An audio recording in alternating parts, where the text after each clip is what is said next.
second panel was crafted to fill that need, with a discussion led by Helga Zepp-LaRouche around her proposal for a new international security architecture.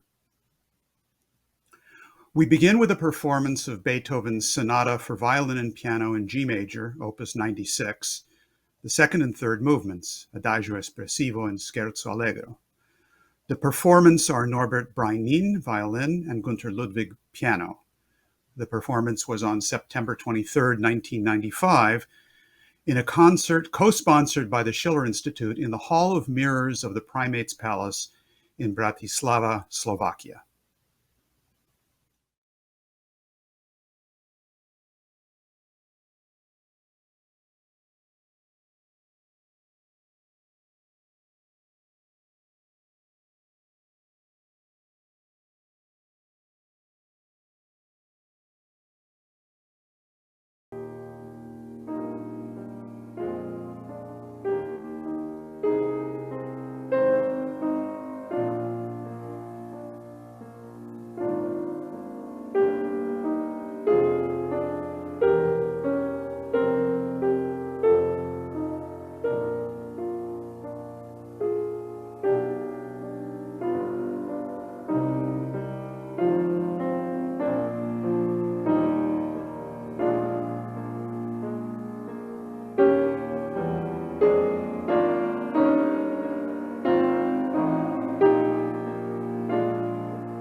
Much has already happened in this month of February 2022 to move mankind in the direction of a new paradigm based on man's creative identity.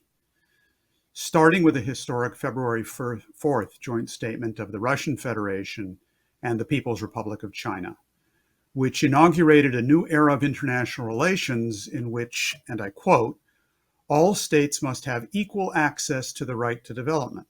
Peace, development, and cooperation lie at the core of the modern international system, close quote. This central agreement was strengthened by two key additional visits to Beijing. One by Pakistan's Prime Minister Imran Khan, the significance of which we heard about earlier today. The other by Argentina's President Alberto Fernandez, which we shall hear more about shortly. And who better than Lyndon LaRouche to pose this central strategic question in terms of the required concept of man?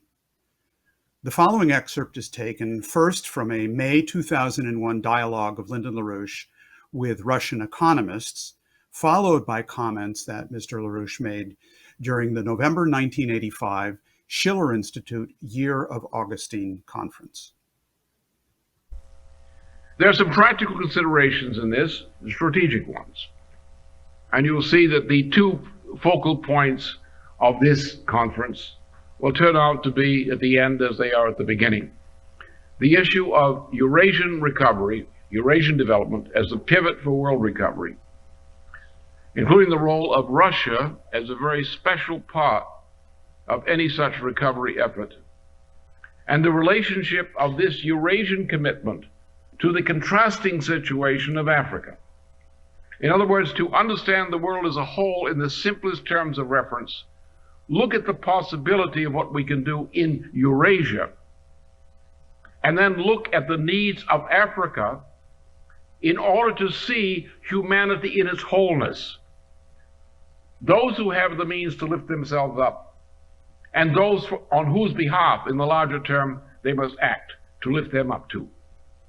Because the idea of the general welfare, while it's a notion of government of each nation, also must be a notion of the relationships among the nations of the world. We must find a community of principle in the notion of the general welfare to unite nations for a common good. The common good is the general welfare of the nations, of the people in each, and of the community of nations as a group. It's the only chance for this planet.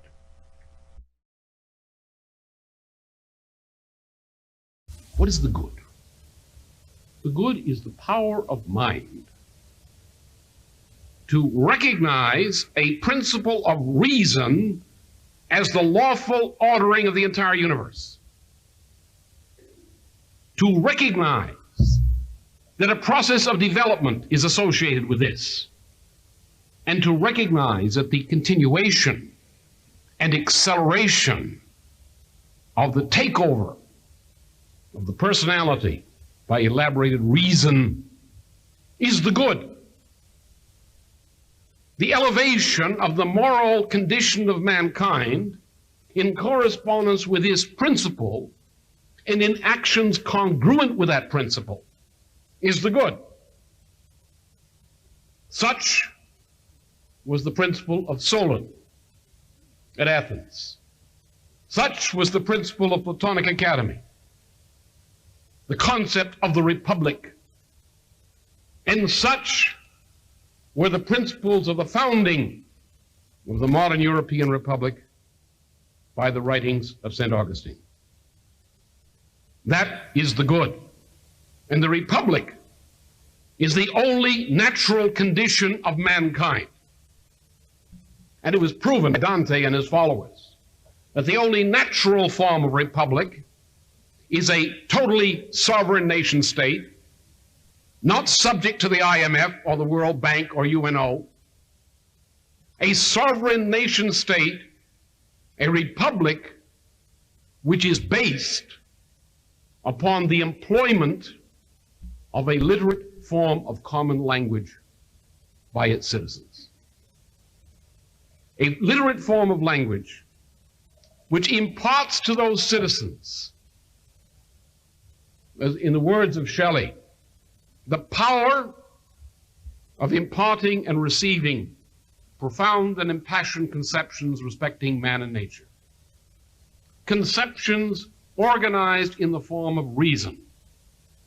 The form of reason as exemplified by the Socrates of Plato's dialogues.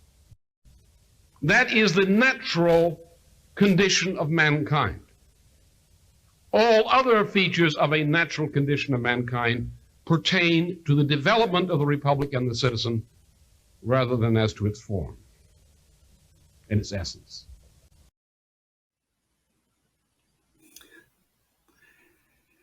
And who better than Lyndon LaRouche to introduce in that fashion his wife and closest political collaborator for decades, Helga Zepp-LaRouche.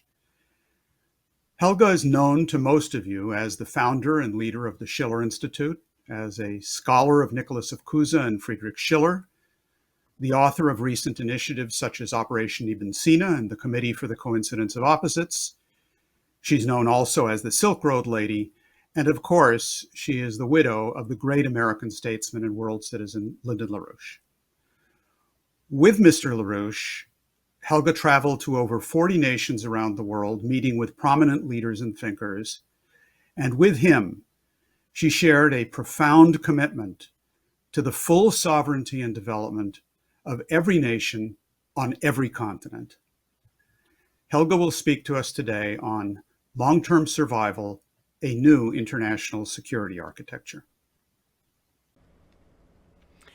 Good afternoon or good evening, depending where you are. If one looks at the present strategic situation from above, from the long historical arc of history, how should mankind give itself institutions that guarantee its long-term survival, as well as from the present dynamic between a rising China and Asia in general and a failing Western liberal system? It seems to be obvious that the outcome of this historical era must be a new paradigm in international relations. The continuation of geopolitics, which presently has brought us to the brink of nuclear war, and the madness of which there is nowhere a clearer expression than in the military doctrine expressed in the global lightning maneuver, which just took place and which assumes a protracted nuclear warfighting, geopolitics, which has brought the world 2 world wars in the 20th century, and which in the age of thermonuclear weapons would lead to the annihilation of mankind, has to be replaced. It has to be replaced with a new international security architecture that guarantees the security interest of every nation on the planet, including Russia and China, as well as the developing countries. The idea is attributed to Confucius, that the first thing to solve a problem is to bring the notions in order. Because if the notions are in disorder, it leads to misunderstandings, which leads to quarrels, which leads to the shaking of the foundations of the state, and there can be no harmony in the world. Therefore, it is one of the most urgent tasks to clarify the difference between the historical truth of what happened during the last 30 years since the disintegration of the Soviet Union and the official narrative told in the Western mainstream media and which dominates now these days the Munich Security Conference, where you find a good representation of the elite of the NATO faction and where it seems that Secretary of State Tony Blinken and German Foreign Minister Baerbock seem to be joined at the hip, which is quite an amazing spectacle. The official line of these forces is that Putin is the aggressor, that Russia is the only country that changed borders in Europe in the post-war period by force, namely in Crimea, and that the only relevant fight is between the liberal democracies, which are naturally good, and the aggressive autocratic states, which are obviously bad. That NATO never did anything wrong, and that Russia is denying the rights of sovereign countries such as Ukraine to choose the alliance they want to be part of. The last thing certain of these media and politicians want is a precise historic investigation of how this present situation evolved. But to set this record straight is the indispensable precondition to arrive at a positive resolution of the present situation. The collapse of the Soviet Union did not prove the superiority of the Western liberal model. It collapsed because of exactly the reasons identified by Lyndon LaRouche in 1948, its adherence to the Orgakov Doctrine, the refusal to accept President Reagan's offer to cooperate in what later was called the SDI, and which had been authored by Lyndon LaRouche, and the clinging to the principles of what the Soviet economist Preobrajensky had termed primitive socialist accumulation. Pope John Paul II warned emphatically the West should not draw the conclusion that they were morally superior, as a proof he pointed to the condition of the developing sector, which was poor and underdeveloped as a byproduct of that Western liberal system. In this period, between the fall of the wall and the disintegration of the Warsaw Pact, there was a real chance for something completely new. Communism had disappeared, the West had no more enemy. Lyndon LaRouche and his movement proposed first the productive triangle Paris, Berlin, Vienna, and then the Eurasian land bridge as the basis for the creation of a peace order for the 21st century.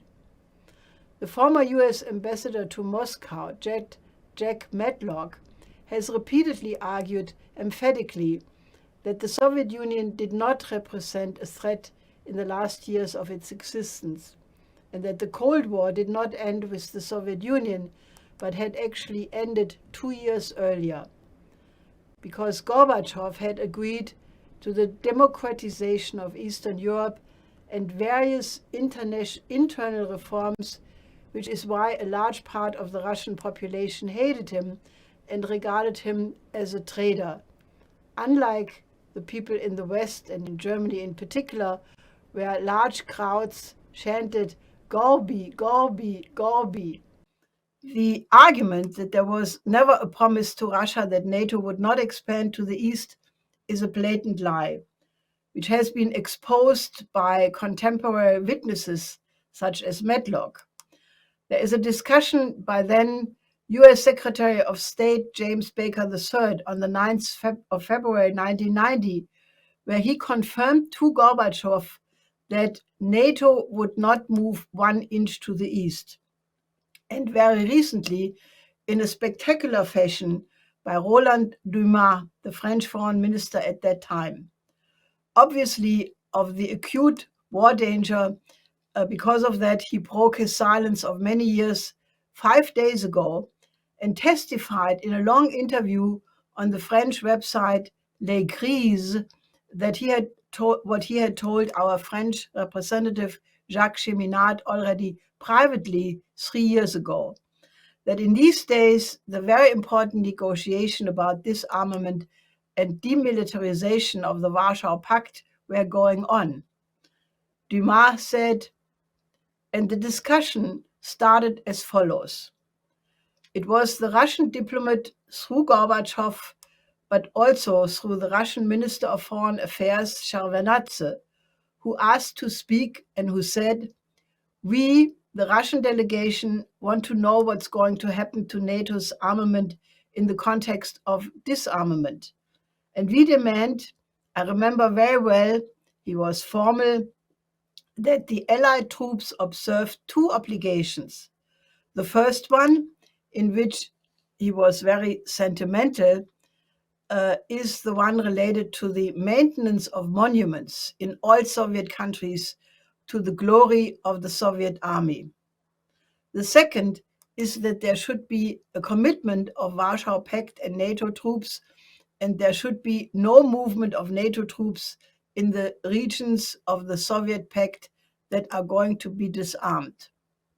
And on the question why that was not written down in the actual treaties, he said, this was not mentioned. This is to say that people as cautious as the Americans and the people of the Atlantic Alliance, we did not ask that it be recorded. It is possible, but in relation to the character of the general discussion, that is to say, an attempt to disarm in order to put an end to the risk of war, because that is what counted, and to prepare for another period in the context of the time, which was disarmament, it was logical. So this discussion took place. It took place, first of all, because the Russians asked for it, because we supported it, myself first, and the Americans too, and the Germans, of course. Jack Matlock emphasizes that the promise that even before the end of the Soviet Union, it was generally accepted that security had to be security for all, and that there was an argument in which Gorbachev justified the reduction of armament to the Soviet military.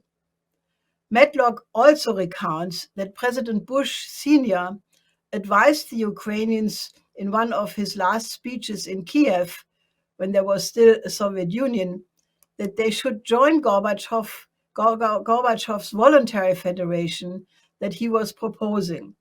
And he warned the Ukrainians against, quote, suicidal nationalism. Let's look at the video of Foreign Minister Genscher, who confirmed that very clearly. Im Gegenzug zur deutschen Einheit verspricht der Westen, die NATO nicht weiter nach Osten vorrücken zu lassen. In Washington macht der damalige Außenminister weitreichende Zusagen. Wir waren uns einig, dass nicht die Absicht besteht, das NATO-Verteidigungsgebiet auszudehnen nach Osten. Das gilt übrigens nicht nur in Bezug auf die DDR, die wir da nicht einverleiben wollen, sondern das gilt ganz generell. Ein Versprechen von kurzer Lebensdauer. Die ersten osteuropäischen Länder werden in die NATO aufgenommen. Außenministerin Albright strahlt, als sie ihre Kollegen aus Polen, Tschechien und Ungarn im Arm hält. Ein bedrohlicher Griff aus Sicht Moskaus, doch man ist zu schwach, um zu reagieren. So you have Dumas, Genscher, Matlock, who all confirm that these promises were made, and clearly countering the official statement that such promises were never made, which is always repeated by General Secretary of NATO Stoltenberg. And just today, Spiegel magazine in Germany reports about a recently surfaced, previously secret, classified document in the British National Archive, which was discovered by the US political scientist Joshua Shifrinson, about a meeting between the political directors of the foreign ministries of the US, Great Britain, France, and Germany in Bonn on the 6th of March in 1991. The document says that all agreed that NATO membership for East European countries would be unacceptable. Jürgen Krobock, representative of Bonn, is quoted that an expansion of NATO beyond the Elbe would be unacceptable, therefore, and that NATO membership should not be offered to Poland and others. The US representative at that meeting, Raymond Seitz, agreed that they promised to the Soviets in the 2+4 talks that NATO would not expand formally nor informally to the east. Spiegel notes that the Russians already complained in 1993, long before Putin, that the expansion of NATO to the east would violate the spirit of the 2+4 talks. It was not written down, but both sides acted in 1990 in good faith, something which seems to have lost completely. That good faith was, however, not shared by all even then. Instead of a new system that would provide security for all, which could also have been Russia joining NATO, the neocons in the US and their British colleagues started the Project for a New American Century, which was a project to build an unipolar world. The irrational exuberance did not only take over the markets, as Alan Greenspan noted at a certain point in the 90s, but it was the euphoria that the Western liberal system had, quote, won the Cold War, which became the narrative that replaced the historical fact. The silly and utterly unproven wrong argument by Francis Fukuyama about the end of history, meaning that liberal democracy would expand to every country on the planet, started to lay a smokescreen over the minds of the Western establishments. The means how this unipolar world was supposed to come into being, however, were not so pretty. Color revolutions, orange, rose, white, yellow, Arab, almost the entire spectrum of the rainbow was promoted through billions of dollars. $5 billion for Ukraine alone for NGOs before 2014, as Victoria Nuland bragged openly. It included support for a coup in Kiev in 2014, which brought openly confessing Nazi elements in the tradition of Stepan Bandera to power.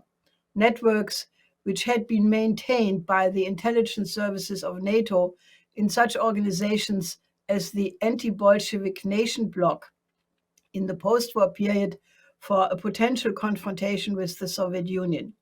So these intelligence services knew exactly who did the coup on the Maidan. It was in reaction to the brutal suppression of the Russian-speaking people in the Ukraine that people in Crimea voted in a referendum that they wanted to join Russia. So there was no forced change of the borders of Crimea. It was a legitimate referendum of the population of Crimea. Naturally, in this process, the UN Charter and international law had to be replaced by the rules-based order.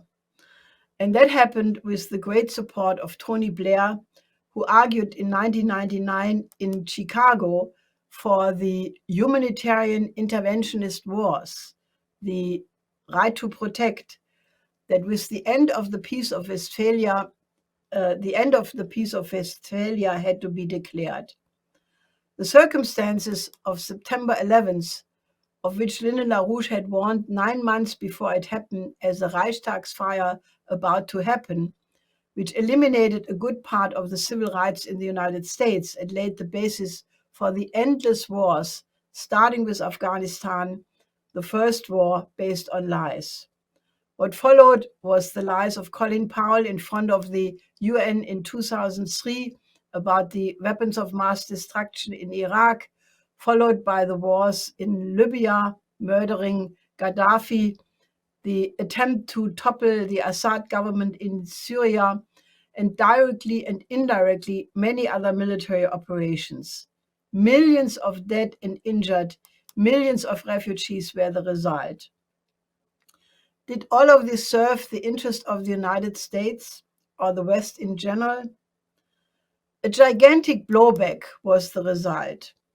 Putin, who in the first years of his presidency had a lot of admirers in the West, became increasingly unpopular with the architects of the unipolar world because he did not submit to the rules-based order.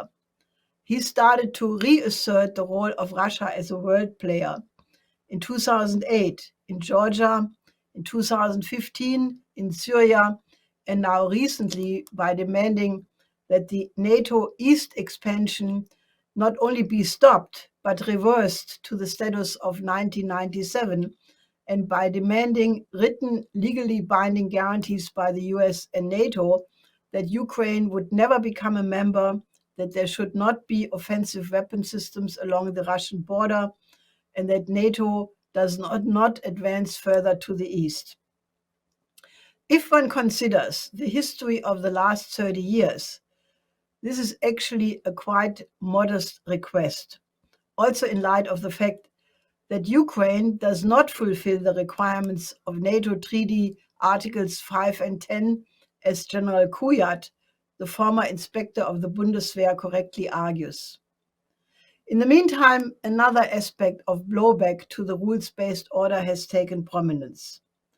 China, who had its own design for a Eurasian land bridge, reacted very well to the proposed programs of the Schiller Institute for a new Silk Road, but felt initially too economically weak to carry through with these plans after the so-called Asia crisis in 1997, in which the currencies of some Asian countries were brutally speculated down by such people as Soros, robbing countries in a week for what their populations had worked for in decades.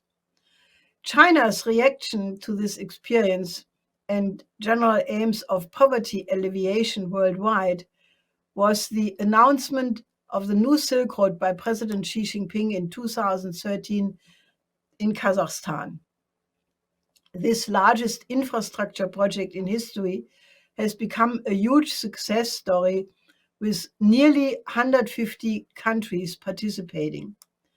But especially the continued economic rise of China as the locomotive of the Belt and Road Initiative caused the proponents of the unipolar world and their financiers in the City of London and Wall Street and Silicon Valley to more and more characterize Russia and China as autocratic, authoritarian, and worse. And these attacks had predictably that effect, which was the nightmare of such people as Zbigniew Brzezinski, Dick Cheney's, and the like, namely that these two countries have created an unprecedented partnership.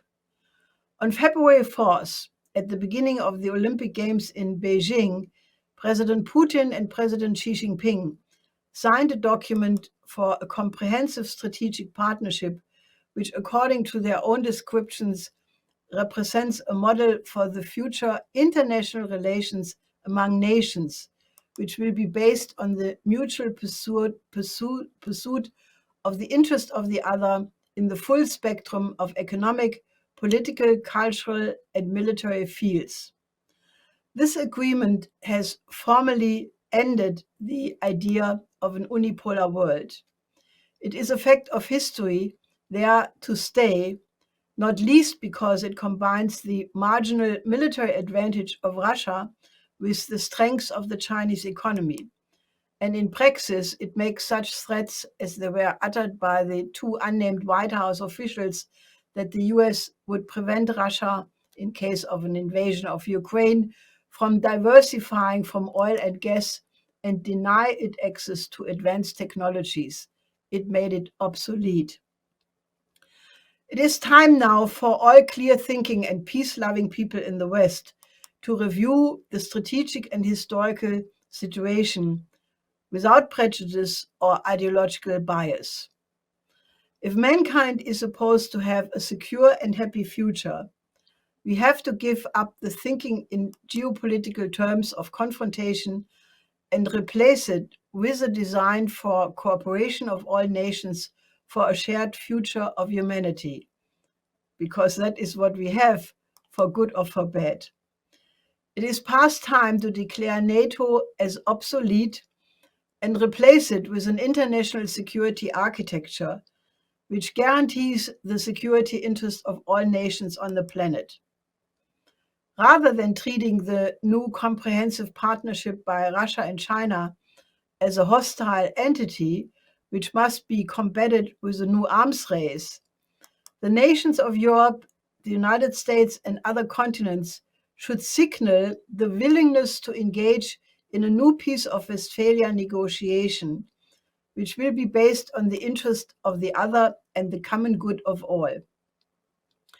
It was clear to the forces who negotiated this treaty from 1644 to 1648 there could be no winner in the continuation of the 30 Years' War which was really the culmination of 150 years of religious war in Europe, and in which 1/3 of the people and assets had been destroyed.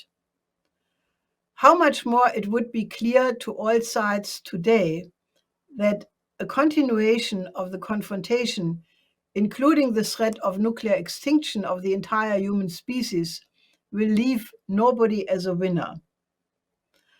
Such a new Treaty of Westphalia must be based on principles which are in cohesion with natural law and the lawfulness of the physical universe. It must reflect the beauty of the human species, which is the only known so far endowed with creative reason, which separates us from all animals and other forms of life. Naturally, the original Treaty of Westphalia, it will have to deal, like that treaty, it will have to deal with all specific topics, such as the Minsk II agreement, other territorial disputes, but also the great challenges of our time, such as the World Health System to combat pandemics, to solve the world famine of biblical dimension David Beasley is talking about, poverty alleviation worldwide, and other questions of the common good of all of mankind. The immediate task ahead is to organize the cooperation of all countries with projects of the Belt and Road Initiative, which are already laid out in a much more comprehensive way in the report we published in 2014, named The New Silk Road Becomes the World Land Bridge, which is a comprehensive plan for the development and integration of all continents of the planet. It must deal with the immediate danger of a systemic collapse of the transatlantic financial system, for which the 4 laws designed by Lyndon LaRouche many years ago are the available remedy. And it must define those areas of indispensable international cooperation, such as the fastest possible realization of a new economic platform based on thermonuclear fusion energy to achieve energy and raw material security for all nations. And it must define peaceful cooperation in space research, space travel, and space colonization. We are the creative species, and now is the moment in our history to prove it. One last point. If one compares the success of the Peace of Westphalia with the utter failure of the Versailles Treaty, which did not take into account the interest of all participating parties, but was just the prelude to the next World War, then it should be obvious that the principle of sovereignty of all nations, united by a higher goal of one humanity, must be upheld. So we should go back to the spirit of the fall of the Berlin Wall, which could have been a star hour of humanity, eine Sternstunde der Menschheit, and the potential of the 2+4 agreement, which was not only a de facto a peace treaty for Germany, ending the post-war period and theoretically establishing the German sovereignty. But as everybody knows, because of the following development described above, that sovereignty never arrived in the minds of the Germans, where, contrary to France, where the sovereignists are in a majority, the word sovereignist is not even known to the average citizen in Germany. So that must be remedied and accomplished as well. So let's transform this extremely dangerous moment into a chance to form a new era of humanity.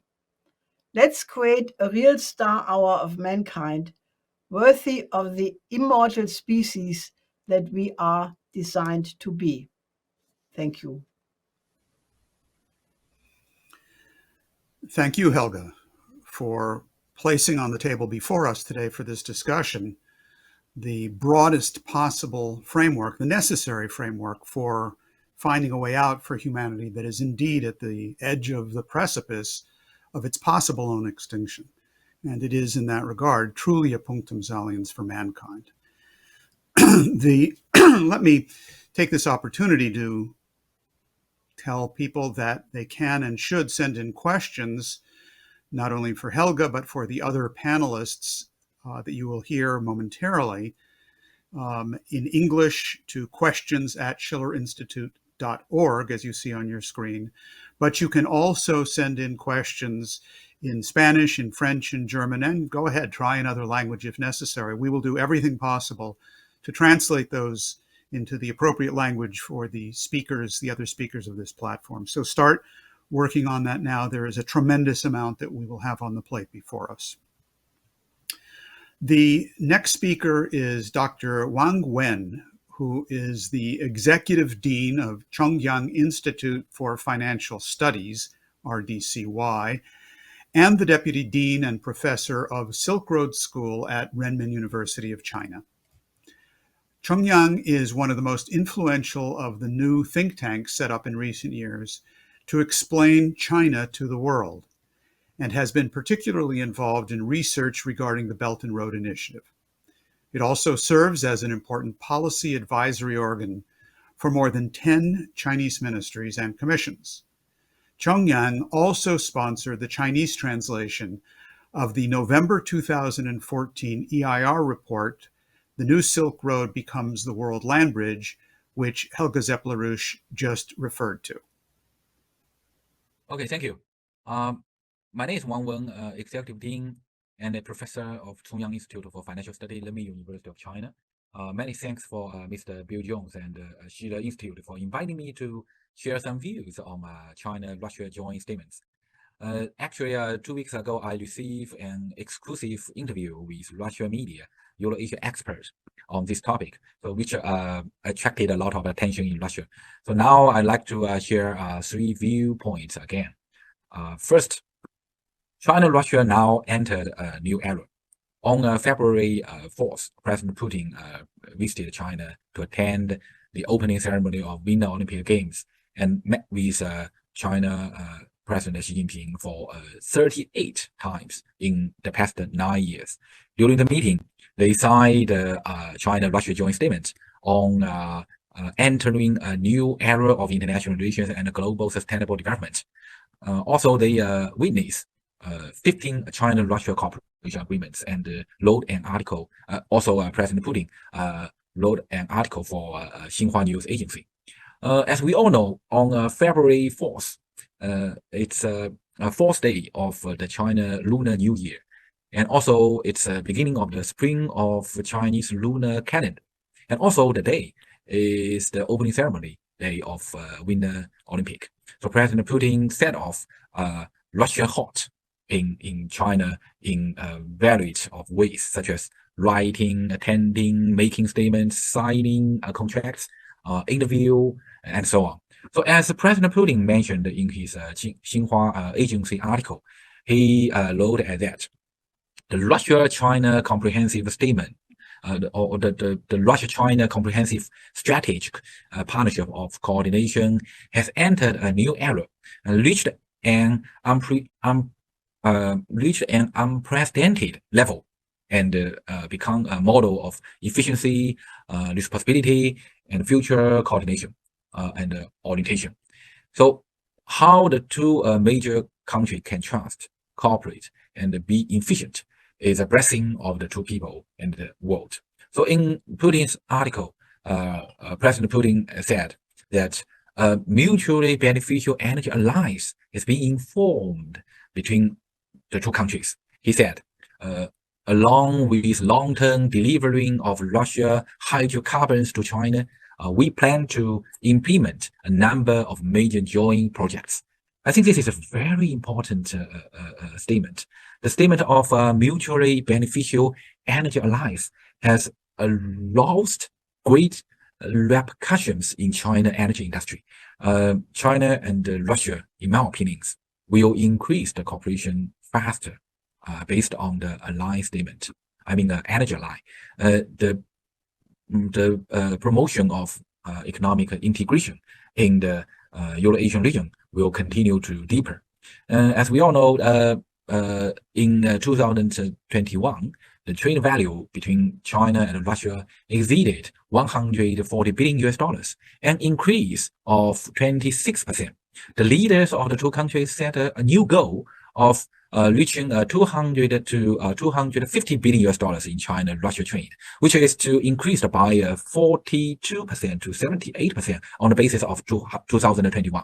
So I believe that with the disappearance of the COVID-19 and the efforts of the two countries, the new goal will probably be faster than we can imagine. In the joint statement, Russia and China intend to also set up work within the framework of the EAEU and the One Belt One Road initiative to deepen the cooperation. As we know, China has signed Belt and Road Initiative Cooperation MOU with 148 countries and 32 international organizations. BRI, now Belt Road Initiative, now has become the largest public product in the world. And EAEU and BIR has achieved win-win results. So it is the largest and most influential region in the BRI global cooperation framework and map road.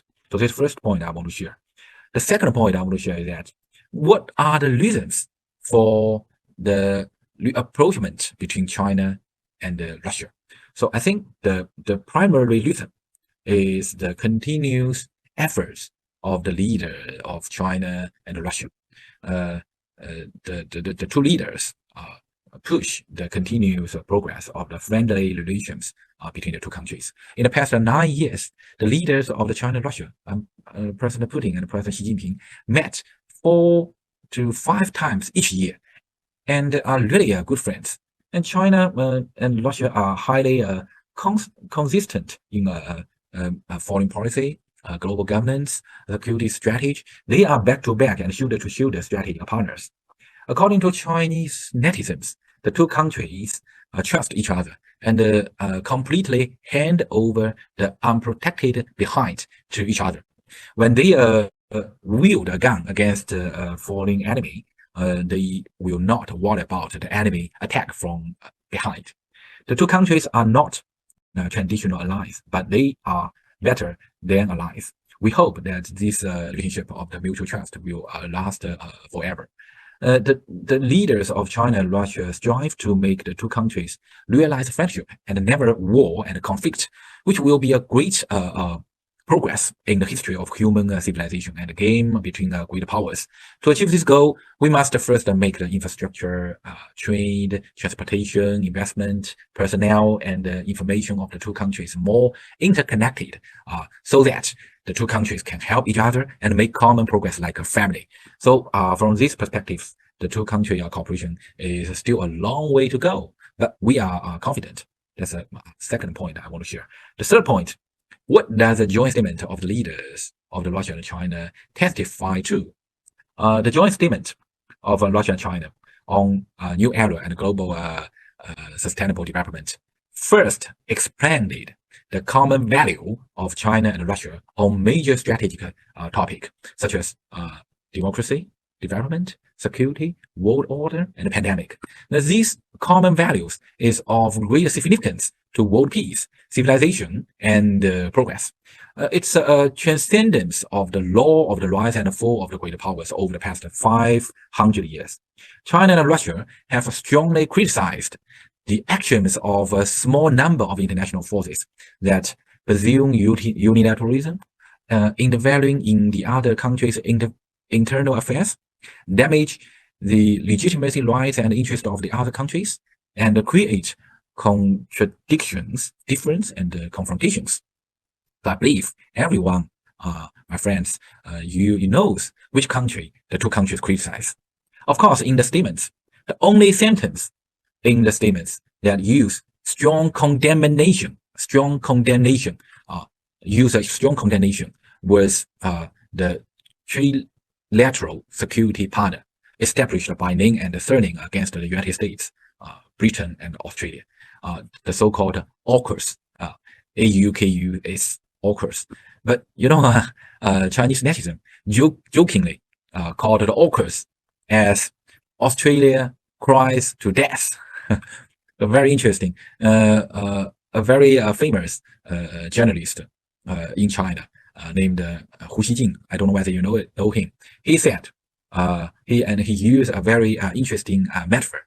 He said the cooperation between two lines is more effective than one line attracting several dogs. This is a very joking metaphor, but I want to share with you. So these are my 3 views. Thank you again for the invitation. Thank you. And thank you very much, Dr. Wang Wen, for your contribution to this discussion under the title of the China-Russia Agreement of February 4th, 2022. If you have just joined us, this is the Schiller Institute's International Conference, 100 Seconds to Midnight on the Doomsday Clock. We need is new security architecture. And this is the second panel of the day, Crafting a New Strategic Architecture, the Russian-Chinese February 6th Joint Agreement, the World Land Bridge Economic Development Perspective.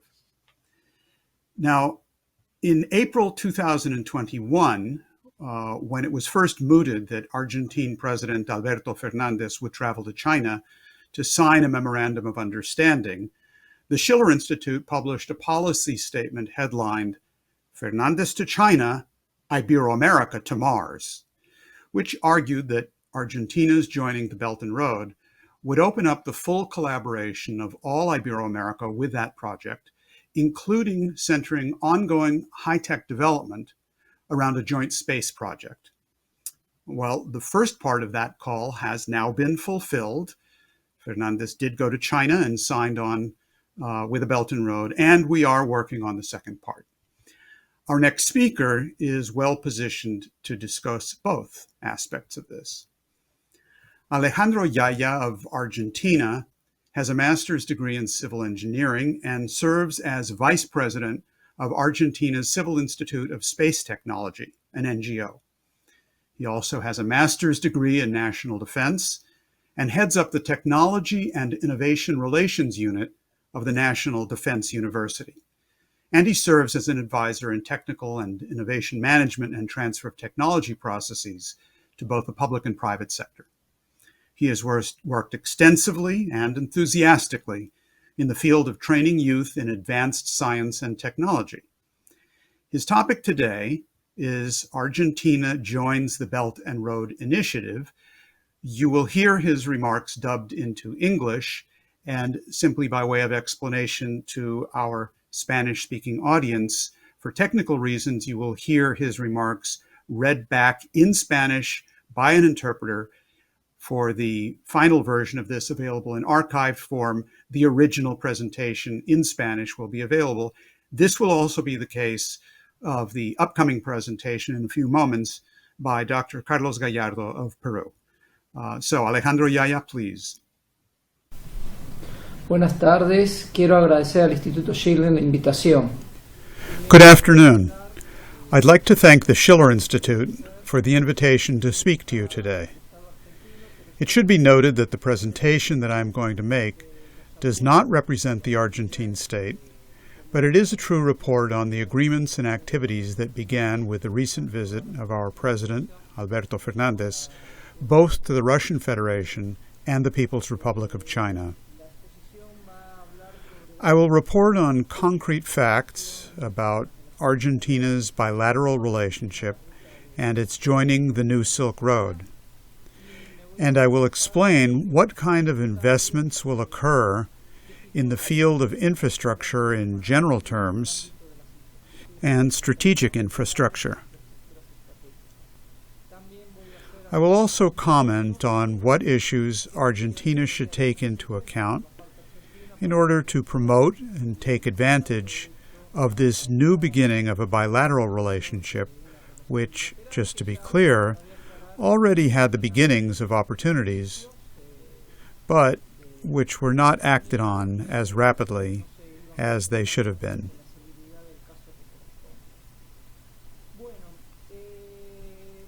Okay.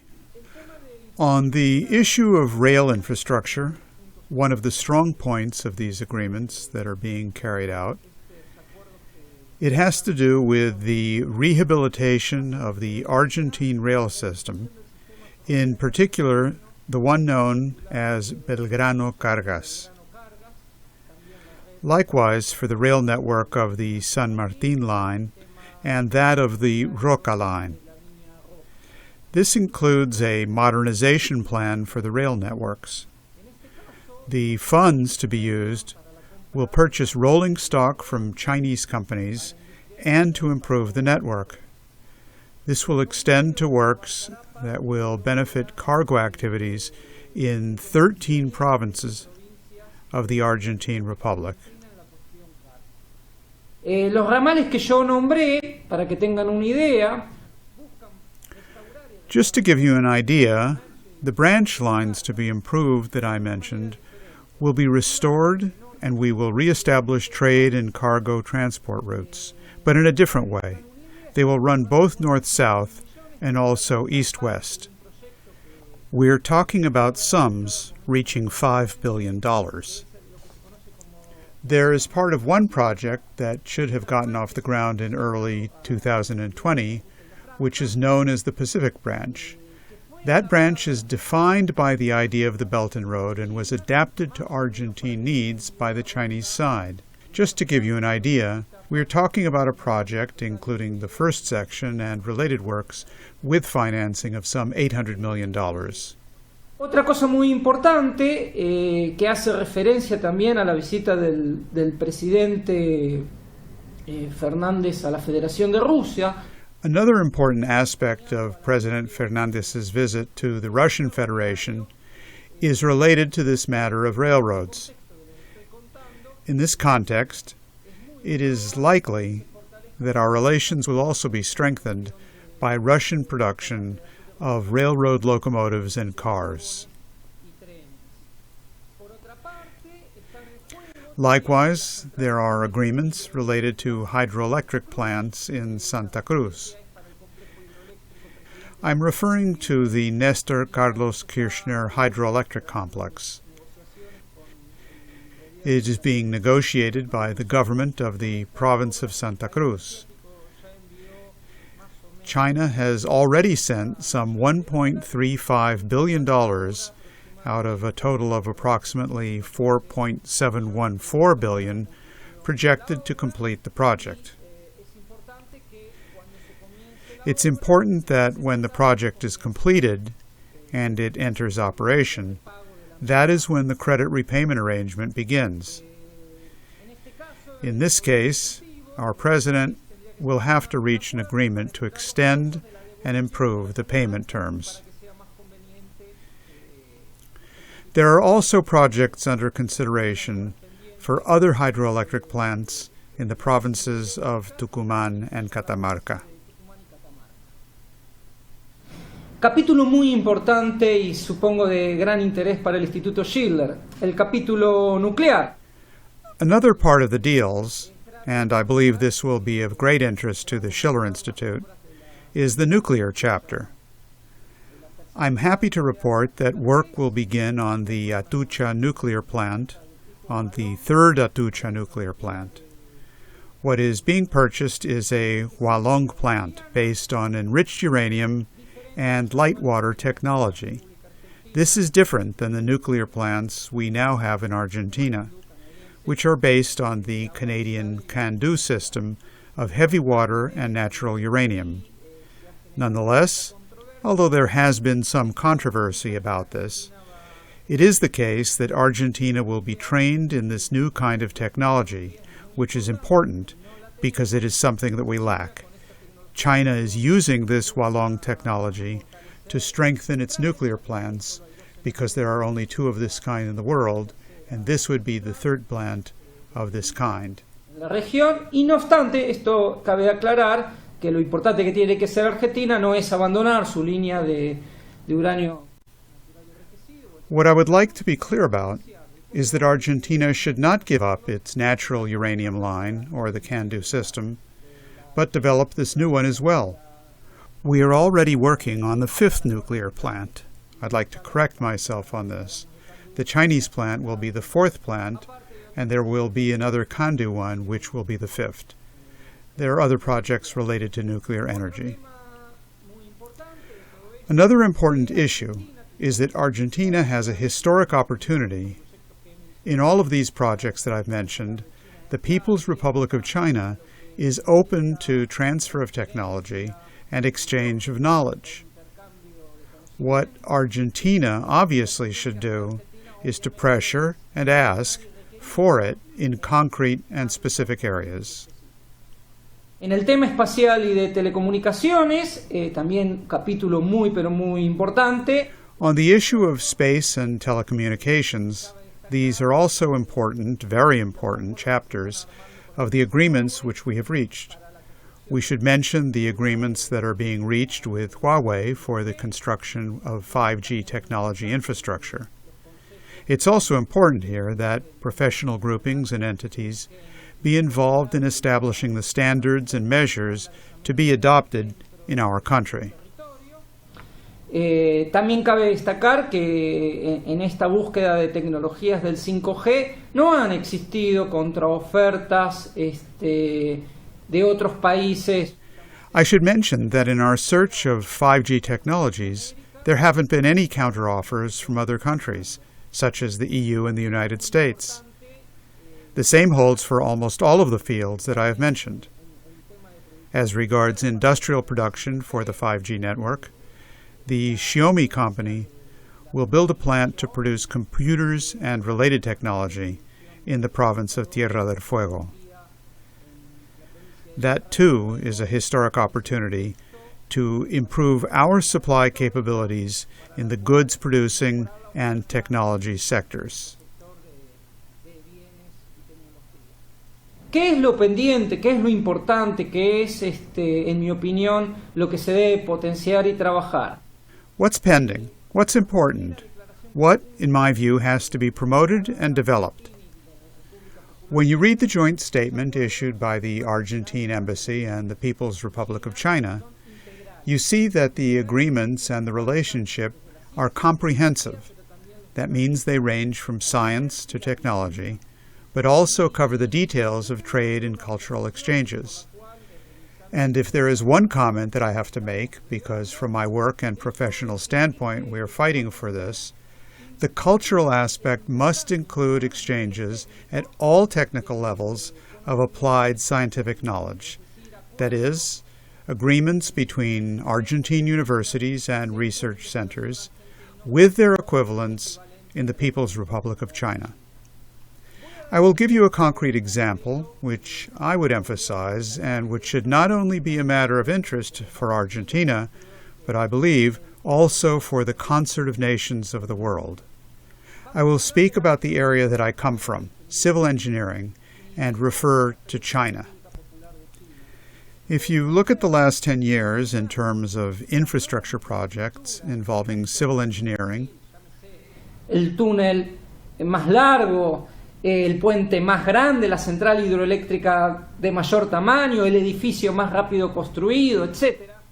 The longest tunnel, the biggest bridge, the greatest hydroelectric plant, the most rapidly built building, etc., it's clear that they are being developed and executed by the engineering schools of the People's Republic of China. The Chinese are no longer copying the technologies of others, as was said of them in the past, but they are generating their own technologies, producing their own patents, their own innovations.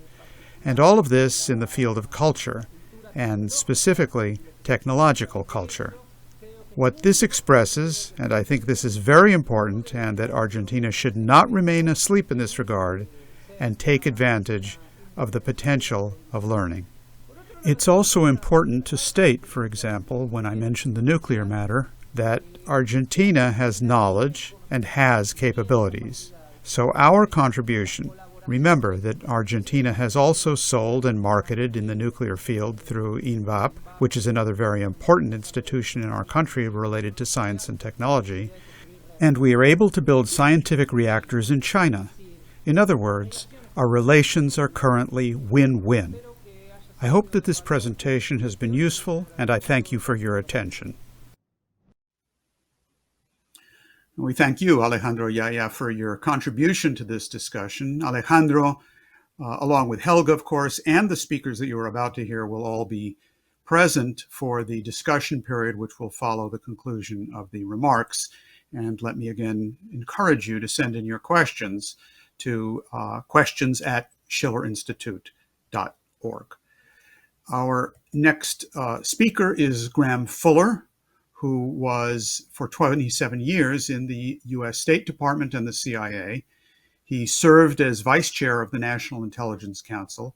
He was CIA station chief in Kabul in the late 1970s in Afghanistan, and he is an author and analyst of Islam and Islamist movements internationally. Thank you for the opportunity to join this conference in discussion of the issue of a new international order. Of course, questions of international orders have been discussed for decades, if not centuries, to try to tamp down war among various states and powers. And there has been, in some sense, some progress in that after World War I, we had the Nations, and then indeed following World War II, we've had the United Nations, which was a very significant improvement over the rather shakier architecture of the League of Nations. The issue that I'd like particularly to talk about here today comes up in connection with the problem of spheres of influence of great powers. I don't know when the term was first used by Washington in reference to Russian policy towards Ukraine, but in any case, I think it's been commonly addressed that Russia considers Ukraine part of its traditional sphere of influence. Now, Secretary of State Anthony Blinken was very quick to this is nonsense, that there's no such thing as spheres of influence anymore. That's passé, that's old think, we don't do that anymore, that's gone. Basically, I was rather shocked at Blinken's remarks to this extent, because I'm sure he's read enough history of American foreign policy to be aware that American foreign policy is nothing if it is not deeply engaged in questions of projecting spheres of influence. Every school child knows well about the Monroe Doctrine, which denied access to the Western Hemisphere to any outside power, and any such intervention by any means was viewed as a threat to the interests of the United States. And furthermore, I don't need to go through the whole history of American adventures overseas, but certainly the Monroe Doctrine has been powerfully enforced throughout the Caribbean, Central American, and Latin American areas for years, with interventions in Chile and Cuba and Nicaragua and Panama and elsewhere. So the idea that Blinken can simply dismiss the concept of sphere of influence is pretty cavalier. But more important than simply the question of sphere of influence, we need to recognize that sphere of influence is simply talking about power and the projection of power into foreign policy. There's nothing new about this. Sadly, it seems to be part of the human condition. Power, the impact of power influences our family lives, our community lives, our politics, our national and international. It's a basic part of global structure. To say that is not to be pleased with it. Indeed, I wish that there was no such thing as sphere of influence or simply great power dominance. But sadly, we're not going to change human character overnight, although I think some things can be done to improve this situation. Sadly, we are not all born equal. Countries are not born equal or endowed equally. And therefore, great powers have had a normal, natural tendency to exert their influence over them. But the part of this real dilemma here is not only the actions of the great power, but the actions and the psychology of small powers. Because it's not comfortable to be a small power, to live as a small power in the shadow of a great power. For starters, just let me remind you of the great quotation from a former president of Mexico who said, "Poor Mexico, so far from God and so close to the United States." That really sums up the essence of this psychological dilemma. Furthermore, if you ask Canadians about how they feel living next to a great power, although there's no hostility there, there's certainly concern that the US can and does weigh in pretty heavily on occasion if it feels its interests are at stake. And Canadians are aware that they have to somewhat be mindful of that. I would not want to be a neighbor, a small power, a small country who is the neighbor of India. If you're a Nepal, if you're a Bhutan, if you're a Sri Lanka, the great power of this continental India, this great continental Indian power has huge influence over these states. And they have to be very careful in what they say and do so as not to invoke the wrath of India.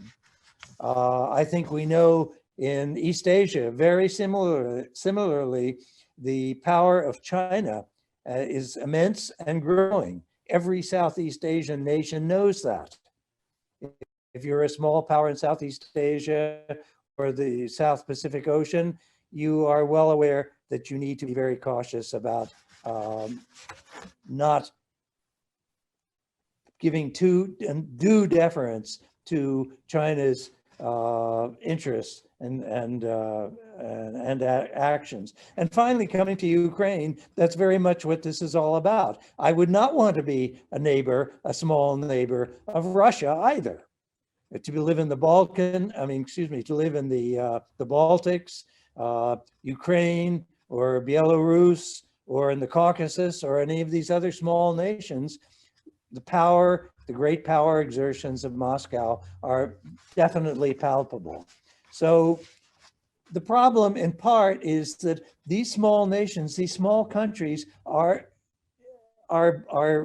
had no choice over the matter. They are where they are. They were placed there by fate, and their fate, their geographical fate, is very, very unlikely to change in the future. So as a result, these small powers are constantly on the search for friends,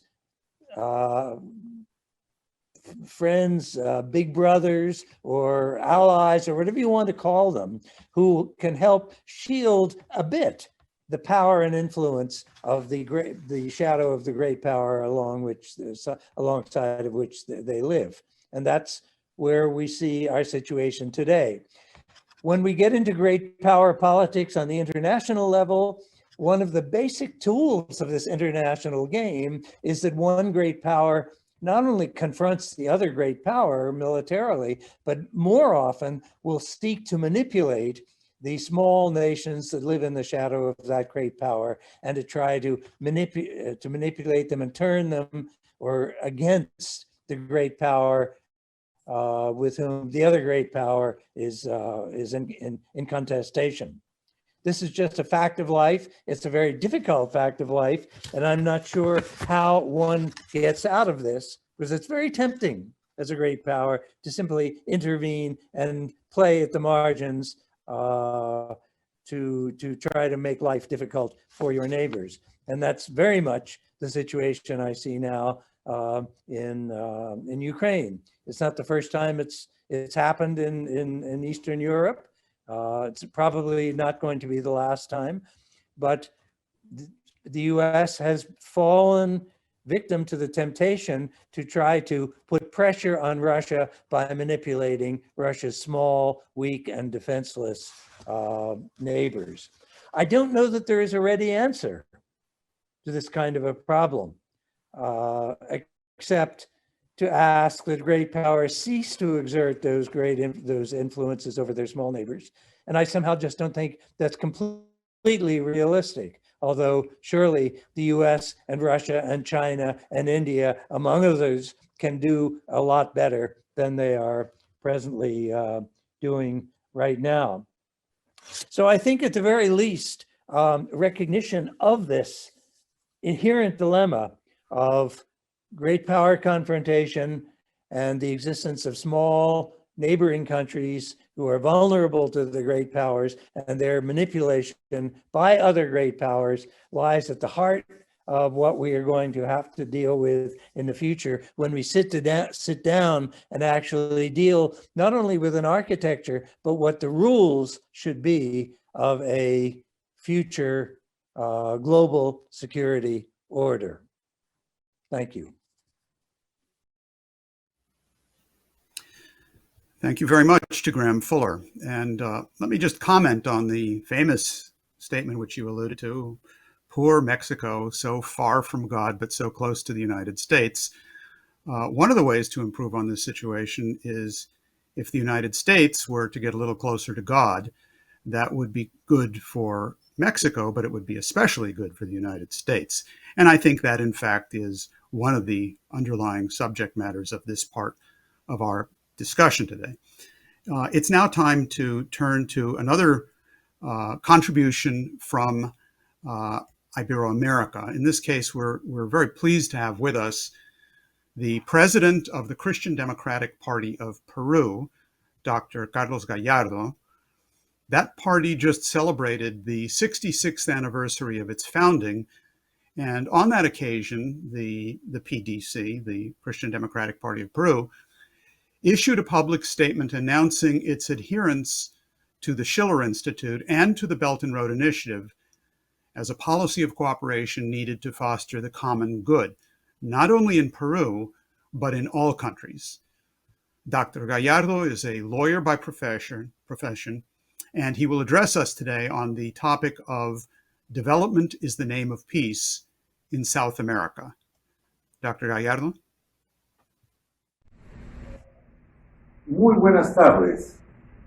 Desde Lima, Perú, les saluda el doctor Carlos Francisco Gallardo Neira, abogado de profesión. Good afternoon. I greet you from Lima, Peru. I'm Dr. Carlos Francisco Gallardo Neira.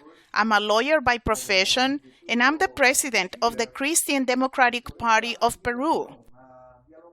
We thank your foundation, the Schiller Movement and the Schiller Institute, for this invitation to dialogue with all of you, representatives of different areas, regions, and latitudes around the world, about the great importance for the world of carrying out the strategy of the Belt and Road, especially for the developing world. This Belt and Road can bring great benefits, especially for the underdeveloped sector, by closing the circle of the Belt and Road, which can raise the living conditions from less human to more human. Quería señalar de que los demócratas cristianos en el Perú creemos que la riqueza y el progreso no vienen solos. I'd like to say that we Christian Democrats in Peru believe that wealth and progress don't happen by themselves. They definitely come from roads. And in this, there is a great agreement between that strategy and those methods of the physical economy, of Christian economy, and our economic model, which is based on integration and fraternal solidarity among people. But for that, the state must play a role to promote and lead this process so that it is based on the equality of opportunities and it reaches the furthest corners of our countries. That is why our founder, Héctor Cornejo Chávez, back in the 1960s, foresaw a completely different Peru, one based on 8 macro regions. Of course, preserving the 24 or 25 departments along with their councils, and including participatory democracy through provincial municipalities, local authorities, etc. ¿Por qué traigo esto a colación? Porque el Perú está Why do I mention this? Because Peru is totally committed, historically, to this idea of physical economy, of roads and highways that shorten distances and time and which bring people closer together. I would like to briefly mention that in Peru's history, you know, we are the heirs, so to speak, of a rich history which included the Inca Empire, which was structured around a road network of the Tahuantinsuyo or Inca Empire, created by our Pachacutec or leaders in 4 regions, Chinchaysuyo, Antisuyo, Constisuyo, and Coyansuyo, north, center, south, east, and west. Básicamente, nuestro territorio dentro del Imperio Incaico llegaba desde Colombia hasta la Argentina. At the time, our territory under the Inca Empire reached from Colombia to Argentina and included Chile, Bolivia, Ecuador, and part of Brazil. And the idea of our leaders before the arrival of the Spaniards was the idea of integrating the great land area through roads. To do that, they invented or created the Inca Road Network, which was the biggest in the Americas at the time. They call it Capac-Nan, which means the Inca Road or the Inca Route. This allowed to link the south of Colombia with Ecuador, Peru, Bolivia, Chile, and Argentina, and link the economic and social policies with whom? With the capital of the empire, which was Cusco. This road network was used to transport food, clothing, and handicrafts, that is, the trade in those days. This was very useful, so much that when an Inca fisherman brought fish to the south of Peru, he could immediately take the fish to the cities where the Inca was. It might be the imperial city of Cusco or to Cajamarca and its famous neighborhoods. That fish would be taken over those roads. Those same roads, which we call the Inca Road Network, were also taken advantage during the Spanish conquest of Peru and other Latin American countries, because they were excellent roads which had spots along the way every so often to store food for those chasquis or messengers, or others carrying messages and for trade. This was used for communication. In those days, there obviously weren't any computers, but they were able to communicate almost in real time what was happening in Cusco or any part of the empire to the Inca. So if we see this tradition, there is a history regarding the use of roads to integrate and create economic and good social policies so that the people could develop more rapidly. How then could we not believe in the Belt and Road? Nosotros sí, como demócratas cristianos, apoyamos esta idea de que as Christian Democrats, we support the idea that you have to cross from the Pacific to the Atlantic. And in Peru, especially in the northern zone and in the port of Bayobar, Piura is an advantageous place where a megaport could be built for very large, even giant ships. From there, you could move freight by rail and modern roads up through the lowlands of our mountain range. You enter through Cajamarca and then you cross the Sierra to the edge of the jungle. You could reach Ucayali and then go into Brazil and thereby reach the Atlantic. This would clearly directly benefit 11 regions of Peru, and the rest would be indirectly integrated. Y creemos nosotros que esto colaboraría mucho en lo que es una necesidad que es la diversidad. We believe that this would contribute greatly to help our need for economic diversification, to not depend or go on autopilot on the price of minerals abroad.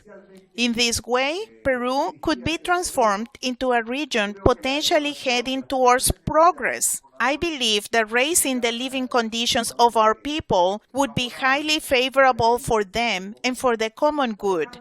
Therefore, we believe in this project for bioceanic integration, to connect the people with the Pacific and the Atlantic Oceans, and in that way be able to reach Europe, Africa, and Asia as well.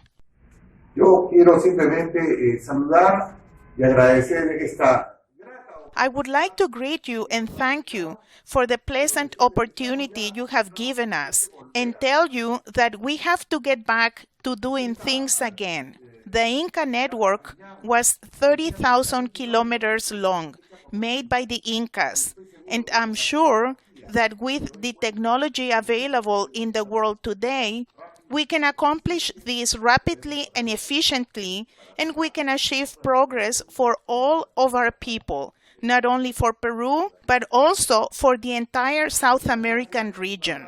Thank you. I greet you all with an abrazo from Peru, and we hope to see you here soon. Thanks.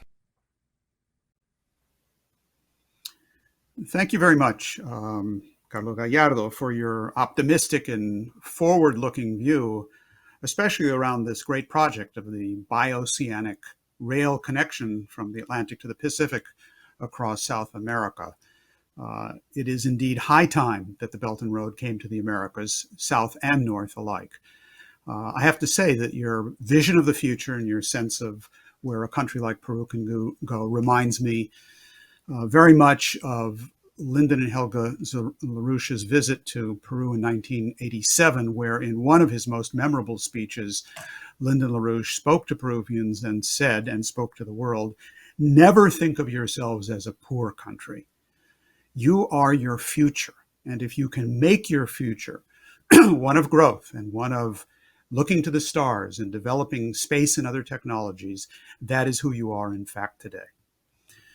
We turn to our final speaker for this panel, and that is from the United States, Tony Magliano. He's an American Catholic social justice, peace, and pro-life columnist who is internationally syndicated. His weekly column has been widely published for many years and is a leading voice across the United States against the currents for war, poverty, and human injustice. For 11 years, he wrote a column for the Catholic News Services, CNS, the U.S. Bishop's official news agency, and for the last 6 years has self-syndicated his column, which has grown greatly. He will speak to us today on the topic, "War is not inevitable. We have a moral obligation to save Afghans from starving, the need to create a new human-centered paradigm." My name is Tony Magliano. I write an internationally syndicated Catholic social justice and peace column. I am honored to be invited by the Schiller Institute to share a few brief thoughts concerning the crisis inflicted upon starving Afghans, as well as the volatile Russian-Ukrainian crisis. According to Brown University's Cost of War project, Afghanistan has endured more than 46,000 civilian war deaths, serious human rights abuses against civilians committed by CIA armed militias, mental health problems in 2/3 of the population, including countless traumatized children, large-scale destruction of infrastructure, and over 2 million refugees. On top of all this misery, countless Afghans are starving. United Nations Secretary General Antonio Guterres recently told the UN Security Council that daily life has become a frozen hell for the people of Afghanistan. He said, as a matter of moral responsibility and regional and global security and prosperity, we cannot abandon them. They need peace. They need hope. They need help, and they need it now. In addition to a quick, far more robust response to ensure that all Afghans, especially the children, have enough quality food to eat as soon as possible, Guterres underscored the need to also free up frozen Afghan currency reserves and additional cash injections. While the Biden administration has committed approximately $780 million for humanitarian assistance, that stingy amount is less than what the US spent every 3 days during its 20-year war in Afghanistan. This is a humanitarian emergency. Following the selfless example of first responders, we need to provide an emergency response. We owe it to them. Now, turning to the volatile Russian-Ukrainian crisis, if war breaks out, it will be a total disaster, except for political hawks and the military-industrial complex.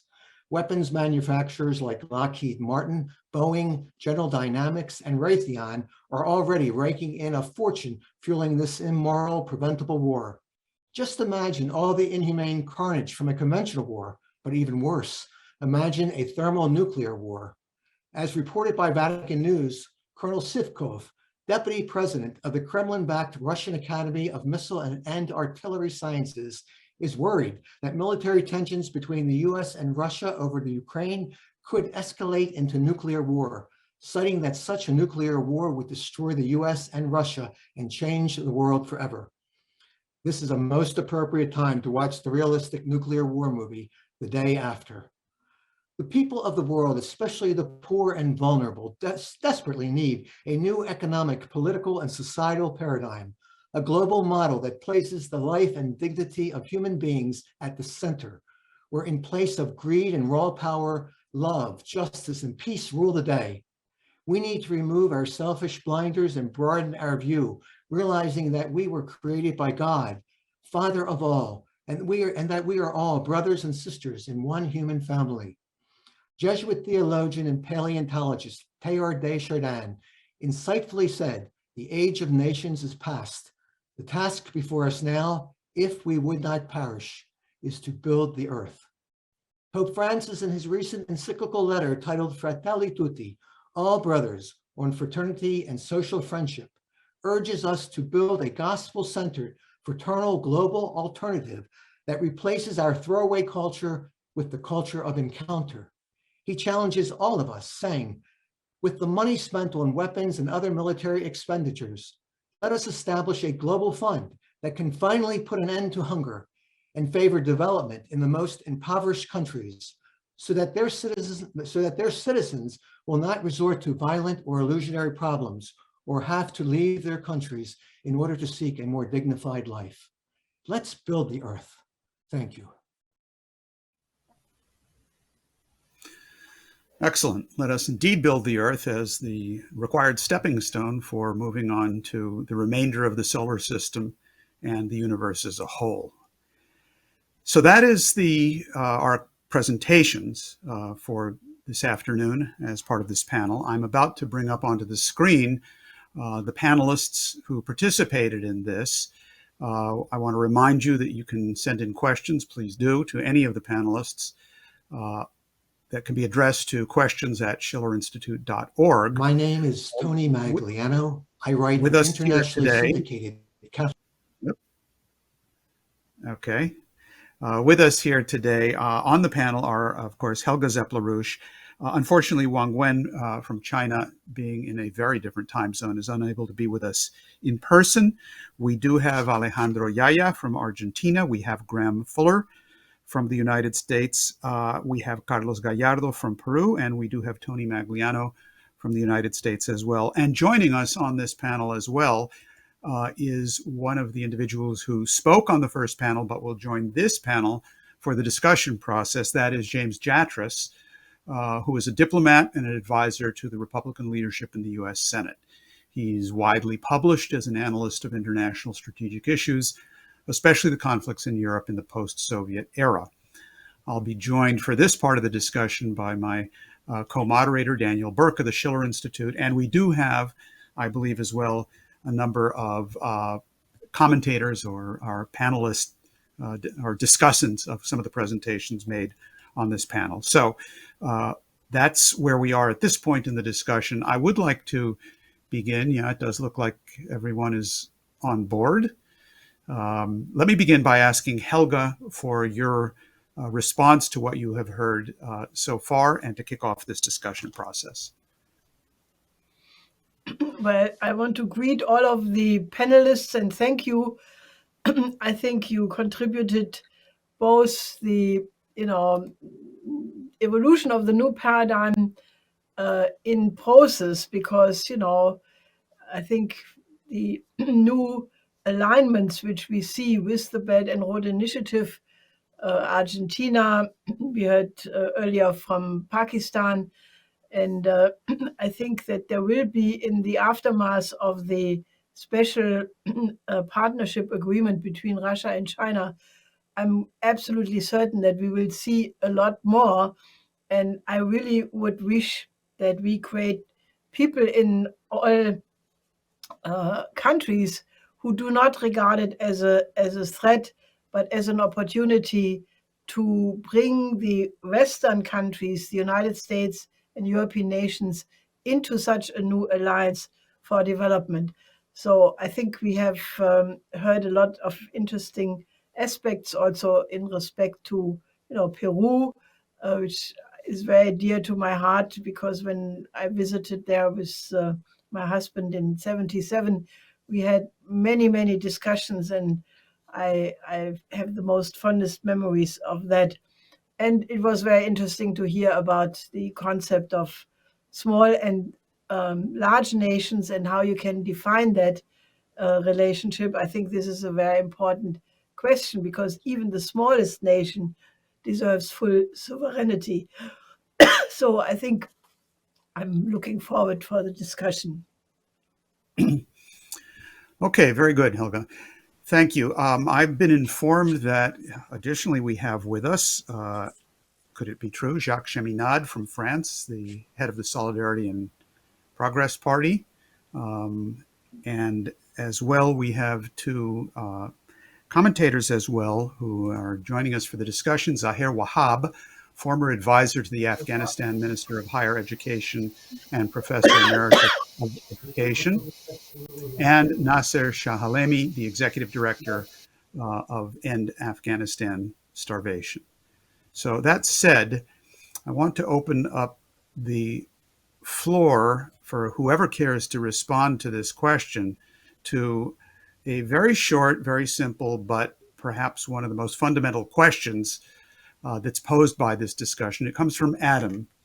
And the question is simply, how can NATO be dissolved so that a new security architecture for the world can take place?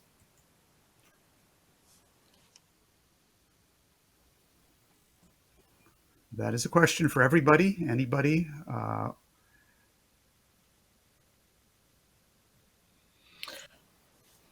Helga? Very good. And then Graham Fuller. Helga, please.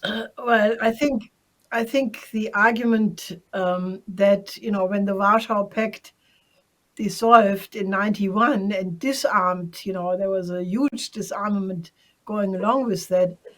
That was actually the moment when NATO lost its raison d'être and should have been replaced or reorganized by, opening the membership for countries like Russia and other Warsaw Pact members together with Russia. So this did not happen, and instead you had this course which we discussed today. So I think that if member countries would basically now start a discussion saying that we have come so close to war that we need something else. I think that, I think the idea to have a new Helsinki process, Helsinki 2, that has been formulated already by several people in response to the Ukraine crisis. I mean, we could call it Helsinki 2, but I deliberately called it a new piece of Westphalia because, I think we need to go back to very fundamental principles on how should mankind organize itself for a durable survivability of all of humanity. So this could be initiated by, anybody. It could be coming from NATO members who say that they want to, renew the agreement in a different way. It could come from developing countries demanding that there should be an inclusive new security architecture. It could come from the P5 of the United Nations. So I think that the most important is a broad-ranging discussion, that the lesson to be learned from this present Ukraine crisis is the need for exactly such a new international treaty and security architecture. Okay, great. Graham Fuller, you had raised your hand, I believe.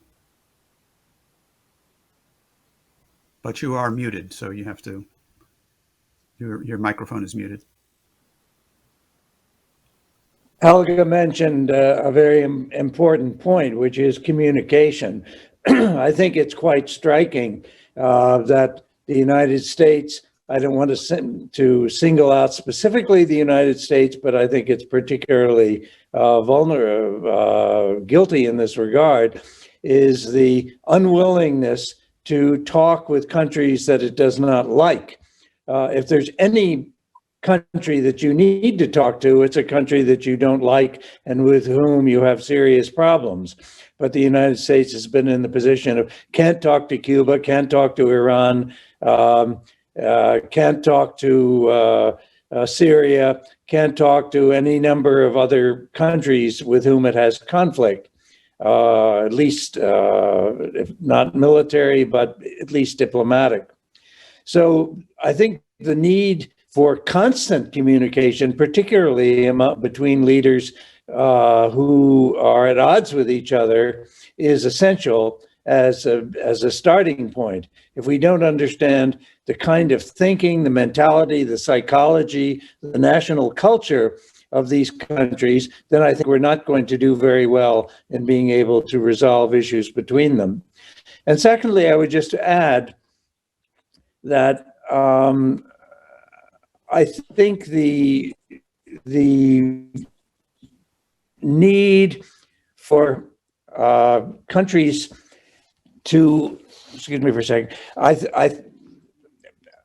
think there's not sufficient communication at work here, and in particularly open discussion of the security needs and fears and concerns that other countries possess.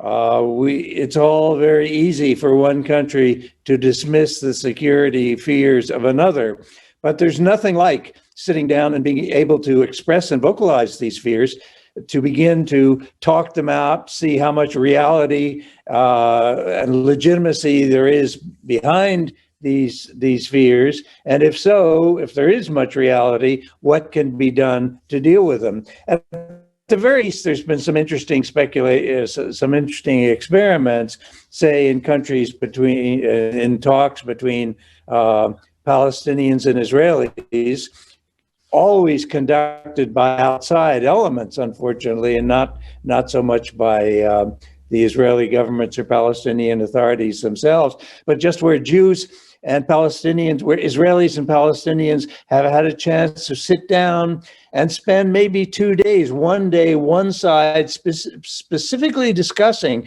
their grievances, their historical sufferings, their perceptions of what is wrong and what concerns them, and then the following day to have the other party discuss its concerns, its perceptions and fears for the future. This is very, very educational, and among other things, it suggests to both sides that we're talking with real people here, real human beings with real human concerns, and not just abstract geopolitical concepts.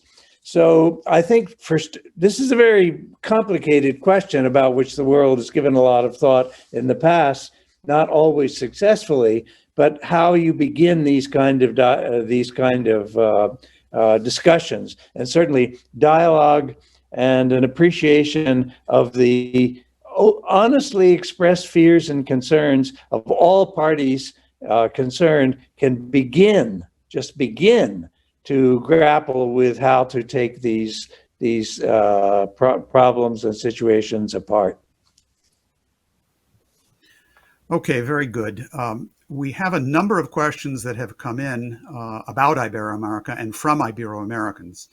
And I want to read two of them if I can, and they are addressed to Dr. Gallardo of Peru and to Alejandro Yaya of Argentina, but as well to others who might want to respond. So let me pull up the first question, which comes from Milton in Brazil. Let me just preface this question by noting that prior to the trip of President Fernandez to China to sign on the Belt and Road Memorandum of Understanding, out of the 146 or 48 countries internationally that had signed on, 20 were already from Ibero-America. However, none of the big three, Argentina, Brazil, and Mexico, had yet signed. So that the Fernandez visit and signature has some particular importance. So the question coming from Brazil, from Milton in Brazil, is how is the new Silk Road seeing the role of Argentina, and how important are countries like Brazil and Mexico for this global development? Since it has to do with Argentina's role, I'm going to first ask Alejandro Yaya to respond. I will then turn to Carlos Gallardo. Let me advise the public and remind our panelists that for this part, for the responses in Spanish, the interpretation will be consecutive by myself, not simultaneous. So I would ask you to respond appropriately. So Alejandro, please. ¿Se me escucha? Sí. Hola, ¿se Yes. escucha? Yes, sí. Sí. Bueno, la importancia de la incorporación de Argentina en la ruta de la franja The importance of es Argentina's joining the fundamentalmente Belt and Road Initiative entender la realidad regional de nuestro país. Es decir, nuestro país en algún momento supo tener sus propias infraestructuras y esas infraestructuras desarrollaron a partir de sus propias tecnologías. Es decir, Argentina... Alejandro, por favor, pausado, te va a informar la intérprete. La Argentina desarrolló sus propias tecnologías. Un segundo. Ah, que no escucho el inglés. Okay. I'll try to catch up with them. This is the fun. This is the technical difficulties that are part of the fun. So what he said is part of the importance of understanding the significance of Argentina joining in the Belt and Road is to understand the regional role that Argentina has played historically in Ibero-America. Part of this has to do with the fact that Argentina has itself developed its own infrastructural capabilities at certain moments of its history. Entonces, la cuestión del problema, para poder entenderlo mejor, so the issue here, to be able to understand it better, es una cuestión no de geopolítica solamente, it's not simply a question of geopolitics, sino de una palabra que quizás no exista, geotecnopolítica. But to coin a phrase, so it has to do with geotechnopolitics. En ese contexto, nosotros, la República Argentina en particular, debe recuperar y reconstruir todas sus infraestructuras para favorecer el desarrollo propio e integrarse al mundo y al propio continente latinoamericano. So it's in that context, with regard to Argentina, what we need to do is we have to return to and rebuild our own infrastructure, both for our own internal development and also to help the regional integration and join with world development. En En la República Argentina, junto con el Brasil y los grandes de Sudamérica, ya existen bloques comerciales. In Argentina and with Brazil and other large countries in South America, there are already trade blocs. Pero esos bloques comerciales no fueron trabajados desde el punto de vista del desarrollo de sus infraestructuras a la altura de las circunstancias. But the development of those trade blocs was not carried forward, was not developed from the standpoint of the development of the infrastructure to meet the requirements of the day. Que permitan el desarrollo de los pequeños pueblos y los grandes pueblos que integran a la Latinoamérica. And in particular, not sufficiently to allow for the development of the small and the large peoples and populations to permit the development of Ibero-America. En el pasado existió un gran proyecto de infraestructura vial que se conoce como la Ruta Panamericana. In the past, there was a great project of road integration, which was known as the Pan American Highway. Que en términos reales nunca fue ni mejorada, ni potenciada, ni acrecentada en la calidad de sus infraestructuras. Which in reality was never improved on, was never built, was never realized in terms of the quality of the infrastructure involved. De esa manera, tampoco otras naciones ofrecieron a la región, sinceramente, la posibilidad de invertir en este tipo de proyectos. And in fact, sincerely speaking, no other countries offered investment into the region to develop this kind of infrastructure. Por ende, los países, nosotros, la región, tenemos que trabajar muy fuertemente en garantizar que las mercancías y todo el intercambio económico que se produzca a partir de las infraestructuras que se van a desarrollar por la ruta de la franja, que son ferroviarias, viales, navales, etc. Therefore, we have to make sure that we in the region, we all have to work and we have to make sure that and guarantee that the goods and the products which are produced from trade and our involvement in the Belt and Road and the New Silk Road no vayan en un único sentido. They can't just go in one direction. Que Argentina, Brasil y el resto de Latinoamérica exporta sus materias primas. We can't have a situation where Argentina, Brazil, and the rest of Latin America simply exports their raw materials sin poder tener la posibilidad de, antes de exportarlas, de generar valor agregado en las mismas. without having the opportunity before exporting them to have value added to those products. De esa manera, los intercambios van a permitir que haya el progreso de nuestros pueblos. If we do it that way, trade will allow for there to be progress and development of our countries. Simplemente por la sinergia que genera la transformación de las materias primas en productos de valor. Just through the synergetic relationships developed from transforming raw materials into manufactured products, developed products. De esa manera, lo que mencionaba el colega Graham sobre las esferas de influencia. So what was mentioned by my colleague Graham with regard to the spheres of influence permite potenciar otro tipo de relaciones haciendo caso unísono al cartel que tiene el colega de Estados Unidos, el periodista, que dice, si tú quieres paz, trabaja por la justicia. And that will allow us to create a different kind of relationship working in unison so that we can actually build a world based along what that poster from the said of an American colleague, which says, if you want peace, you have to fight for justice.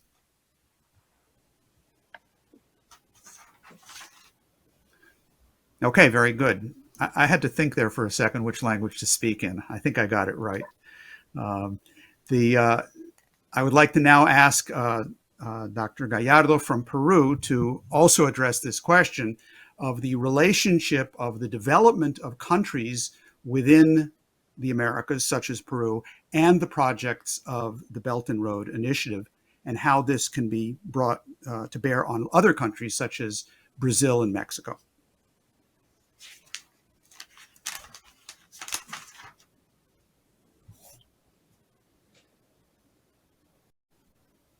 Buenas tardes. Efectivamente, nosotros tenemos que ver en primer lugar dónde se origina esta conspiración, digamos, para impedir que los países en vías de desarrollo puedan lograr emerger a escalas de mejores condiciones. Very good. First of all, we have to look at what is the origin of this conspiracy to stop less developed countries from achieving a level of development. Y es que aquí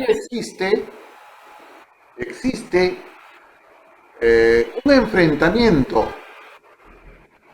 propiciado, y hay que decirlo con valentía e hidalguía, por el imperialismo mundial de las corporaciones. We have to say that it does exist, a confrontation being pushed, we have to have the courage to say this, by imperialist forces que nos da a conocer, conforme lo ha descrito el colega de nuestra hermana República de Argentina, el doctor Yaya, o el ingeniero Yaya, efectivamente, which has been explained to us and appropriately by our colleague, engineer Yaya from Argentina. No se nos permite industrializar nuestra materia prima para darle valor agregado. We aren't allowed to industrialize our raw materials to add value added to them. Y más bien, estas grandes corporaciones económicas del mundo, lo único que pretenden es mantenernos como proveedores de esta materia prima sin posibilidad de poder industrializar y darle valor agregado.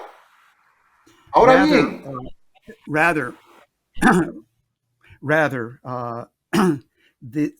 aren't allowed to develop. Rather, this is being done by various large economic corporations who want to keep us subservient and being only suppliers of raw materials without being able to industrialize our own products and give value added.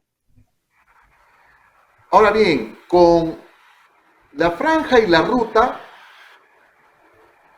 como ya lo hemos explicado históricamente, hemos tenido en nuestros países latinoamericanos estos largos e inmensos caminos que integraban a todos los pueblos.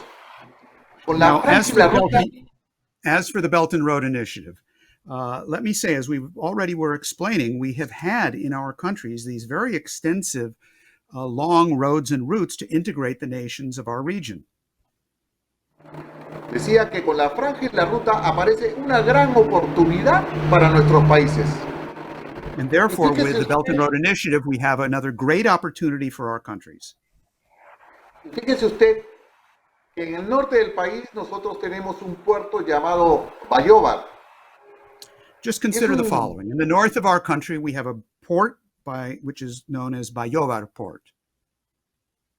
Privilegiado por la profundidad de su zócalo que permitirían el ingreso de tremendos, inmensos buques con cargas de miles de toneladas que podrían ser transportadas.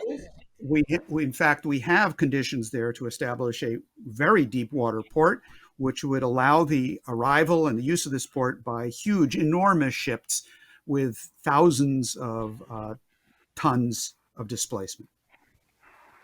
Que podría ser transportada a través de un corredor bioceánico de ferrocarriles, de trenes veloces hacia el Atlántico. Es decir, And what could happen then is with the disembarking of these goods, they could be transported by rail, by a high-speed rail in a bioceanic corridor that would go from the Pacific to the Atlantic coast. Y este es un mensaje para el presidente Xi Jinping de China, que habría que buscar completar esta frágil ruta por el norte del Perú, pues estratégicamente está mucho más cercano al Asia. And this is a message for President Xi Jinping of China, because we should seek to do this. We should seek to complete this route through the north of Peru in particular, which is actually geographically closer to Asia. Y entonces, a través de este corredor bioceánico, podría llegarse hasta el Atlántico, de donde los productos y los bienes pudieran ser embarcados tanto hacia Europa como hacia África.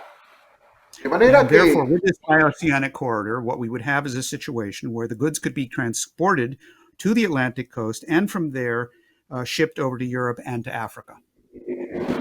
solo en ese proceso, nuestros países podrían obtener el derecho a elevar las condiciones de vida de una manera extraordinaria para nuestros Only in that ciudadanos. way, only in that process could our population earn the right to increase its standard of living in a really extraordinary way.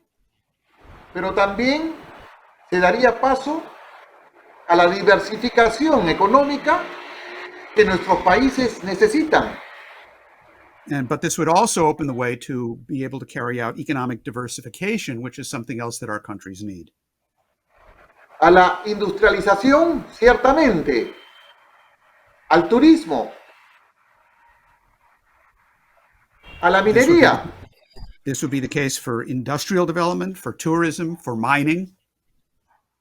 La explotación en hidrocarburos. Fíjese usted, el traslado del oro, que el Perú tiene el privilegio de ser el sexto país en el mundo productor de oro. In the development of Lamentablemente no somos los primeros. in the development of No somos los hydrocarbons, primeros. in the development of Decía, no hydrocarbons, somos los- in the development of hydrocarbons, also in terms of the development of gold. Peru, you should just take note of the fact that Peru is the sixth largest producer of gold in the world. Decía que lamentablemente no somos los primeros por la informalidad y la ilegalidad que existe y que la propician agentes foráneos a los que les conviene mantener a nuestros países en circunstancias de caos. Unfortunately, we aren't the number one country, but that's only because of the informality and the illegality in our economy, which has been encouraged by foreign interests that want to keep us in backwardness. Por eso decía que nosotros tenemos un gran adversario. That's why I say we have a great adversary. Que no tiene el nombre de un país, de una nación. That adversary does not carry the name of a country, of a nation, Pero que sí podemos calificarla, que ese adversario es la avaricia de las corporaciones multimillonarias que hoy but what we ejercen can say is we can call this adversary avarice, the greed of the large billionaire companies and corporations around the world. que ejercen presión sobre los organismos internacionales a través de las fundaciones que financian a estos organismos internacionales y que al fin y al cabo son los que dictan, ordenan, disponen por encima de la soberanía de las naciones el comportamiento y la conducta de las políticas de los países que These are the groups that pressure internationally. They pressure international organizations through foundations and others that dictate, that impose, overruling the sovereignty of countries, and they dictate the behavior of countries around the world. Los caminos están preparados con los TLCs, con China, Estados Unidos, Europa y otras latitudes en el mundo. estamos los peruanos comprometidos y hemos asumido ese compromiso en los TLCs, pero lo que falta aquí es... There are free trade agreements that have been established with China, with Europe, with the United States. We in Peru are prepared to move forward. However, mayores posibilidades, mayores ventajas para poder salir adelante. And so we desire to have greater possibilities, greater opportunities for advancement. Finalmente, quiero señalar que nosotros en el Perú, los demócratas cristianos, estamos con toda la disposición para trabajar este proyecto que beneficiará no solamente al Perú, sino a América y a Sudamérica en este propósito. Finally, what I would like to say is the following, that we in Peru, in the Christian Democratic Party of Peru, we are open to work on this great project, which will be of benefit not only for Peru, but for all of the Americas. De llevar la justicia y el desarrollo como el nuevo nombre de la paz. Gracias. To bring justice and development as the new name of peace. Thank you very much. Thank you very much, Mr. Gallardo. Now, I don't know if others have any comments on this subject. If you'd like to raise your hand, we can proceed with other questions that have arrived. I have one other one that I want to raise here, and then Daniel, who has been monitoring other questions coming in from different media, I'm going to be turning to you next for the next round of questions on this. This is directed really towards the United States and the situation in the United States. It's a twofold question, really. One was addressed, and it's connected to the last question. The first part of the question was directly to Graham Fuller, which is, or anyone else on the panel, do you see a problem with China's Belt and Road Initiative moving into Ibero-America with its infrastructure and other development policies? The other question from Jerry Halloran says, with regard to the United States, could the Durham investigation on the Russia hoax help, not so much those around Trump, but help to bring some sane policy from the United States towards an economic policy with peace through economic development? So who would like to take up some combination of those two questions? Okay, yeah, Graham Fuller, I think one was directly addressed to you in any event, so please do. But you do need to turn your microphone on.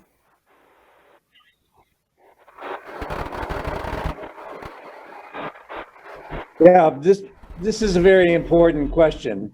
I frankly am not very optimistic about the ability of the United States to negotiate the next, say, 10 years of its governance in a very positive way, particularly in international relations. To me, the basic fact is that the United States, after having had perhaps 50 years, half a century of extraordinary contribution and involvement in very positive ways, generally, in international relations, I think found with the collapse of the Soviet Union and finding itself as the US like to call itself the sole world superpower, had allowed this to go to its head and to believe that this was a unipolar moment, and that the United States could therefore really continue to generate a hegemony, international hegemony over international affairs, a policeman of the world, if you will, that would be unrivaled. With the emergence of China, but it isn't just China, with the emergence of countries like the BRICS, so-called, I don't even remember, Brazil, Russia, India, etc., and China, of course. that it's finding its own global international position seriously challenged. I think the United States finds this psychologically almost intolerable, inconceivable, that it could so rapidly find itself dropping from a position of the world's sole superpower to one of now beginning to have to share international responsibilities with other countries like China, certainly like China, which is challenging it not only militarily, but even more importantly, economically and diplomatically, and countries like Russia, Russia has begun to restore its position in the world to some degree after the collapse of the Soviet Union. As it's been an international player for over a century, so this is nothing new, and other countries that are involved. So I just am not terribly optimistic that the United States is going to be easily and comfortably accept and be able to tolerate this huge position shift in America's position in the world. And that means it's going to be difficult and I think struggling and even frankly dragging its feet in many ways until the realities of this new world order are sinking in. It will ultimately, I see signs already on the fringes at least of much US analysis, but the mainstream thinking, particularly in the State Department, the White House and elsewhere, is that this kind of shift in world power is unthinkable and almost intolerable. I'd like to get the input on this question of the United States with relation to this global situation from James Jatras and Tony Magliano, since we're talking about the United States in particular, if you'd care to join in at this point. If not, I've got a string of questions for Helga about Europe. Tony. Well, I guess I think I could add the Catholic Church's perspective on this. But first, let me preface that by saying that the SIPRI, the Stockholm International Peace Research Institute, stated recently in their annual report that the world spends $1.8 trillion on weapons and military expenditures. Imagine what that amount could do for the poor of the world. I interviewed several years ago Jeffrey Sachs, one of the foremost economists in the world, special economic advisor to several UN Secretary Generals, and he said to me that for an extra $125 billion a year, we could completely eliminate world poverty. I mean, that's less than 1/5 of our military budget in the United States, yet alone 1.8 trillion of the world's. So we have our priorities completely upside down from a humanistic point of view. We need to consider, first and foremost, what we teach is that the poor and vulnerable of the world have a special priority to our resources. And so if we did that, not only would we lift the world's poor out of poverty, but we would create an atmosphere in the world of justice. And it would be an atmosphere that would encourage peace, for sure. Because once people's basic needs are met, there's very little reason to be hostile towards other nations. And so that's a very important point. At Vatican II, the Ecumenical Council that ended in 1965 of the world's Catholic bishops, one of the documents on the modern world said that we need to strain every muscle for the day when by international consent, all war is completely eliminated. Well, gosh, we've barely worked up a sweat in that regard, yet alone strain every muscle. So these are the kinds of priorities that would really make the most important difference in our world if we put the poor and needy first, made an effort to work towards eliminating military budgets and putting those resources to human development. We could indeed change the world by making human beings the center instead of money and capital and power, raw power the center.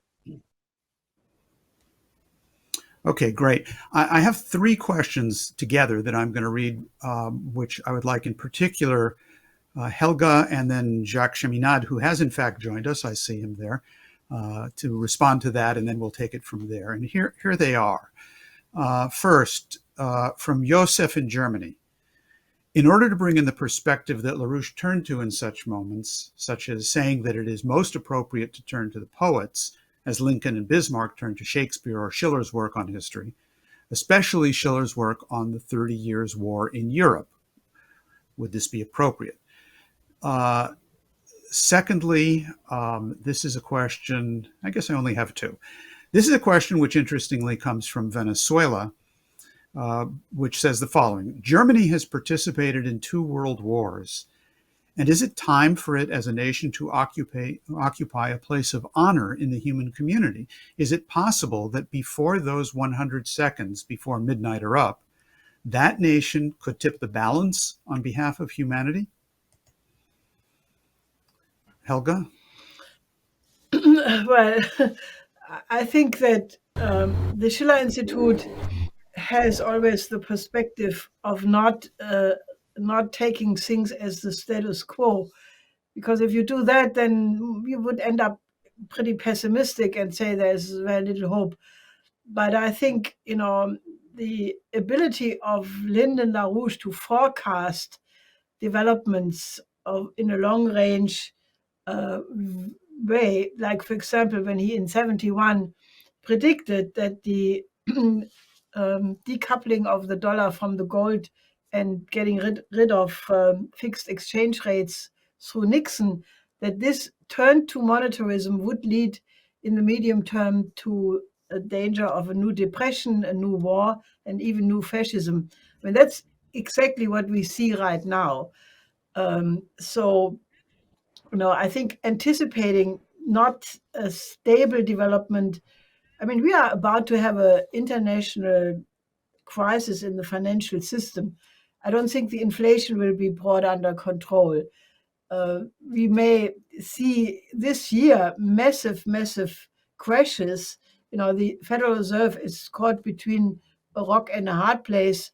Do they want to fight inflation with increasing of interest rate, which is a social pressure internationally, because people get really freaked out about the energy price, the food prices, or should they basically prevent a collapse of the bond markets, the debt of corporations, the effect of increased interest rates in the United States on the emerging markets, which would be burdened with lots higher debt payment if there is an increase in the interest rate and a rise of the dollar.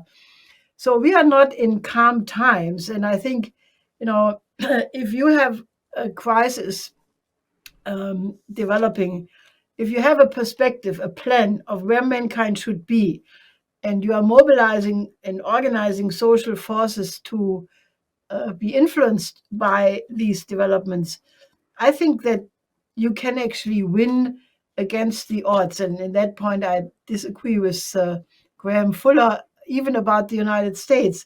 I think the United States does have a potential to return to its better traditions. Like, for example, John Quincy Adams had a conception of foreign policy where the United States was not a hegemon, but the United States was a republic among republics.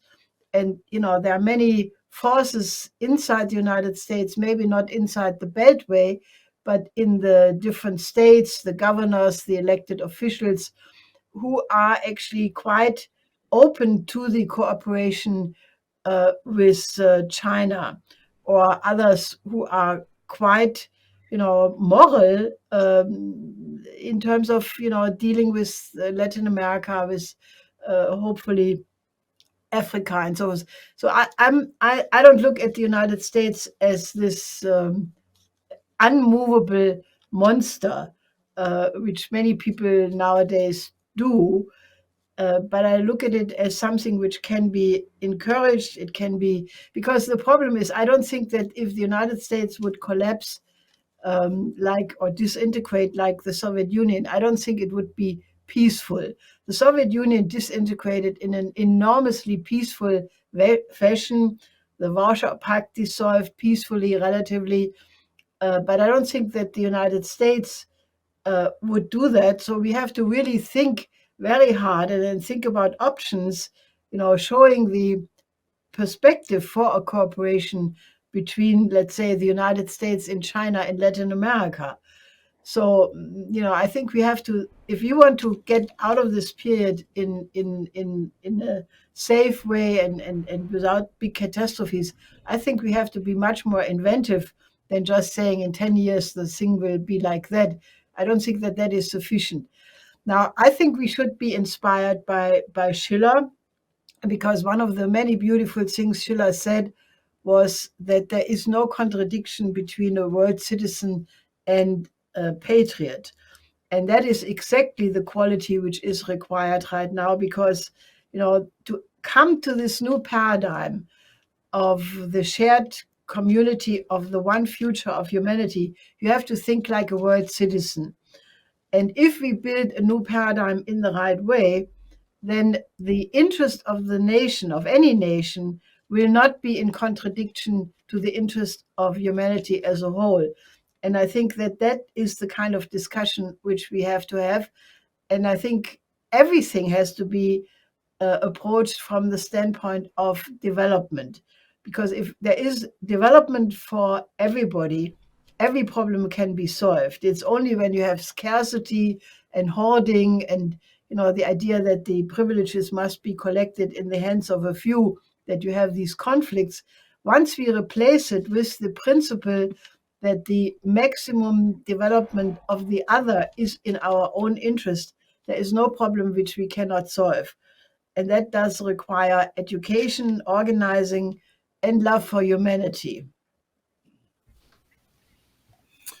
Thanks, Helga. Jacques Cheminade from France. But you do need to turn your microphone on. Oh, there we go. okay. Yes, my greetings to all of you. In this 100th anniversary which is a year of the 100th anniversary of Lyndon LaRouche, our task is obviously to build the best of all possible world, a world of common economic development for all humanity. We are not doing it. Briefly, on the case of Ukraine that I want to bring back, because it's a case of war or peace. Ukraine seems to be far from what we have to do, and so near to war. But all competent strategists in Europe and in France know the solution. Generate from Western countries a system of security, stability, and peace for the whole Europe. No more extension of NATO's mad adventures, no development of American nuclear weapons near the Russian borders, and progressively not in all of Europe.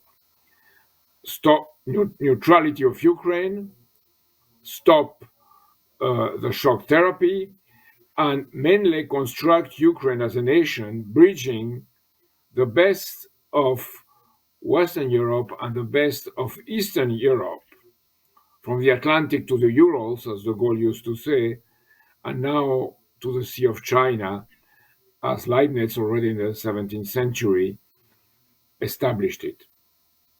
But we are far from it. The scandal is that the experts know, the people that are supposed to know, in fact, know, but they don't do it.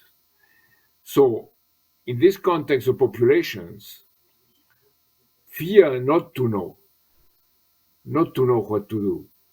So, what is absolutely necessary and what we should demand from those that know is to teach those that don't know. And at this point, this human bet on what's good in humanity is not there.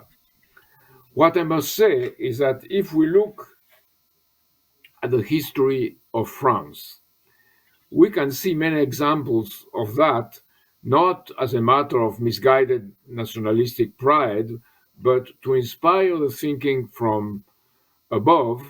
And what Helga said, and she mentioned it in that way, the civil courage. So we have at the end of the 16th century, the end of the wars of religion, with Jean Baudin's 6 books of the Republic and Henry IV's conception of economic development above religious affiliations, with human beings conceived as the only true wealth. Then the end of the European wars in the 17th century, the Peace of Westphalia, this is more known. What is less known is that a contribution to peace was the French Academy of Sciences, and it was not French, that's the secret.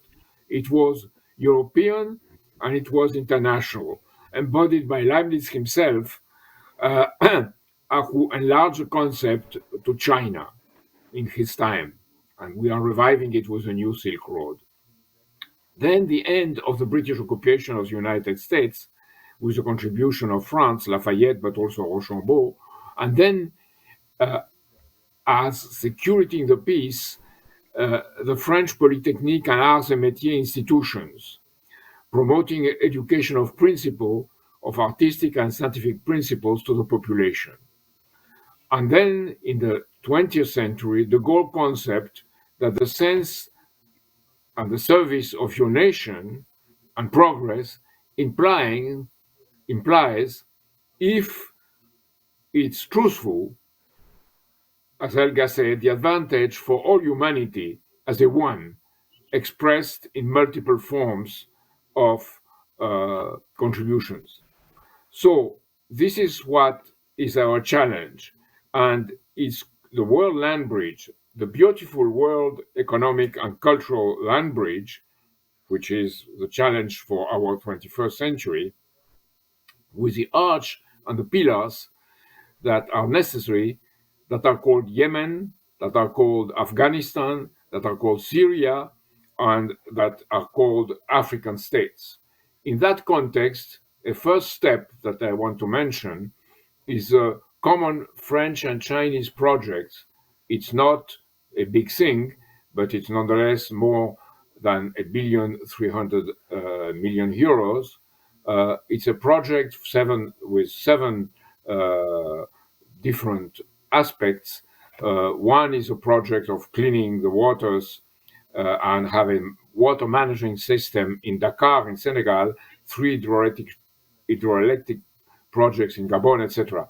So it's only a beginning.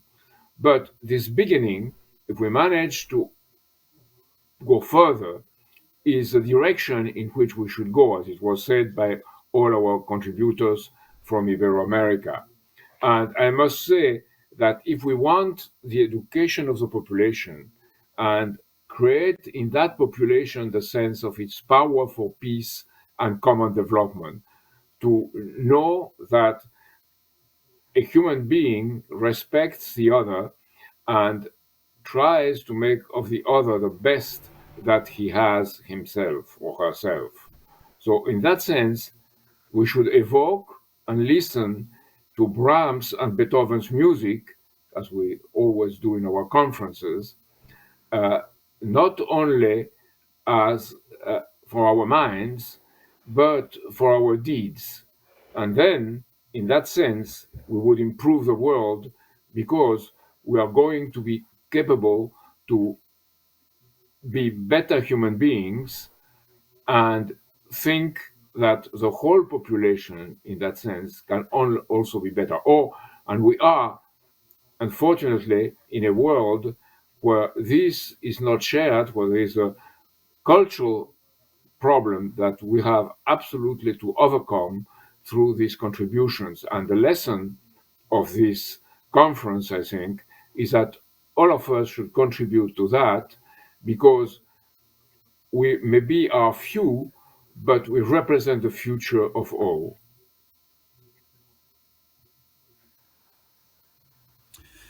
Very good. Thank you very much for that, Jacques. I'm going to turn now to Daniel Burke, who has a number of questions that have come in, and then we'll proceed after that. Go ahead, Daniel.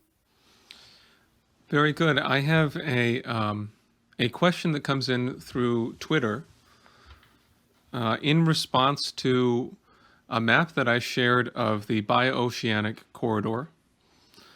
And it's actually a question from the ambassador of China to Cuba, Ambassador Ma Hui. He simply poses the following: could be a mega project. How viable is it?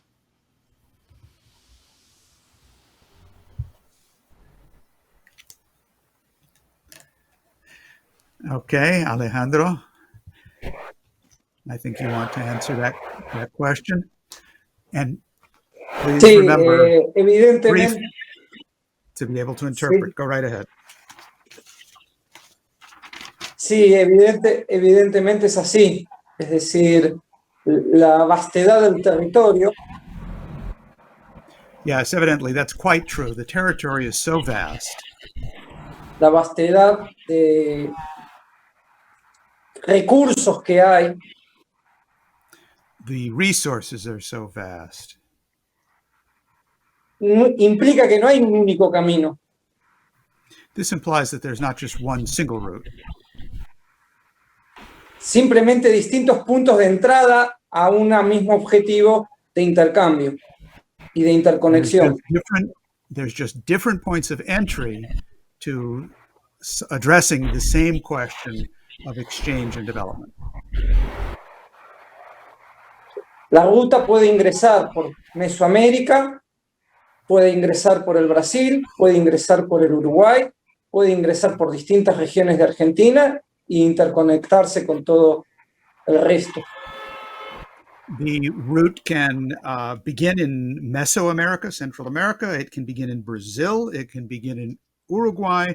Different parts of Argentina can be where it begins and connect the entire region together. Esa sería la idea. So that's the idea. Okay. Very good. Go ahead. Do you have more, Daniel, to throw in at this point? Yes, I do. I have a question posed from Alexandra. This is especially for Helga. What is your message for Eastern European countries and for their citizens who are at the center of this dangerous escalation? Some of these governments accepted American anti-missile systems, more NATO troops, and their leaders participate in the war propaganda. What can the citizens do for peace? Well, I mean, the argument is always, that these smaller East European countries are afraid of Russia and therefore need protection and so forth. I mean, I had over the last 30 years, ever since the Iron Curtain opened, and we had this proposal of the productive triangle practically in January 1990, 6 weeks after the wall came down.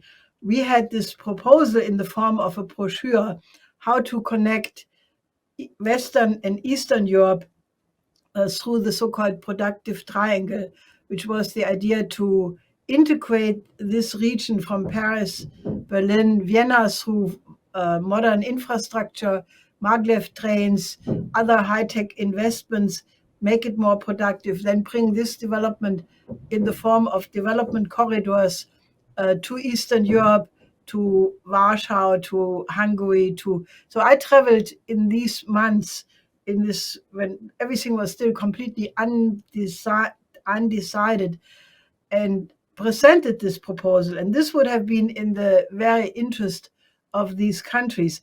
In any case, I'm only mentioning it that I have a hands-on experience what went wrong. And the problem is that a lot of the genuine self-development which occurred in these East European countries was bought off. I mean, people came in with checkbooks from the West and said, no, you are not going to be the leader of this group or party. You are going to be that. And they put up a system of very corrupt people. And I could tell you some stories of very high-ranking people who were absolutely horrible. I don't want to go into details right now, but not everything is what it looks in these countries. And I think, I think that the most important thing would be, to really understand that with the new development between Russia and China, a lot of these countries want to have good relationship with China. You have the 16+1, Lithuania dropped out in the meantime again. But most of the East European countries have long recognized that with China, they can have access to trains, to other infrastructure projects.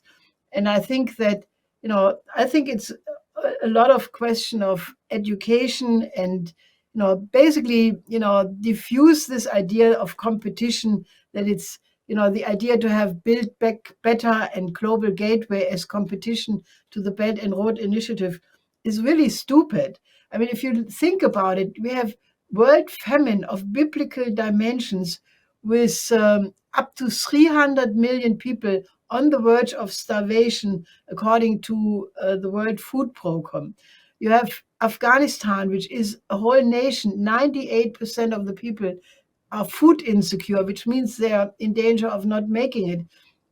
So I really think we have to have a paradigm shift whereby we say, if the European Union wants to have a development perspective, if the United States wants to have a development perspective, we have to mobilize a base of people who say we have to put these efforts together. And the East European countries would do much better. I mean, I think that in the coming period with inflation, with the pandemic really not yet under control. I mean, maybe it is with Omicron dying down, but I don't think so. The next pandemic is lurking around the corner. I think what we have to do is we have to really think, where should the future of humanity be?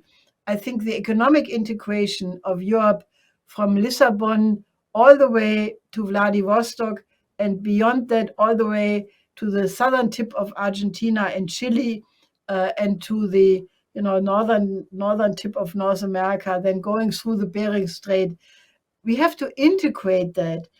And once people, even the military-industrial complex, I mean, if they kill the whole world, they have no profit left. So I think the idea that we can think in terms of, what Chess Freeman said in an interview recently, let the Chinese build a railway and put some American goods on that railway to transport, or let the Chinese build airports and American planes fly in technological know-how to transform the underdeveloped countries somewhere, in the southern hemisphere. I think we have to get people to overcome this zero-sum game. And, the East European countries should just, really try to study what are the options and then fight for it. And, then there will be some hope. I don't think that if they are the playground and the play toys of geopolitics, they will be smashed and they have no advantage. So maybe this conference will help them to get a better idea. Thanks, Helga.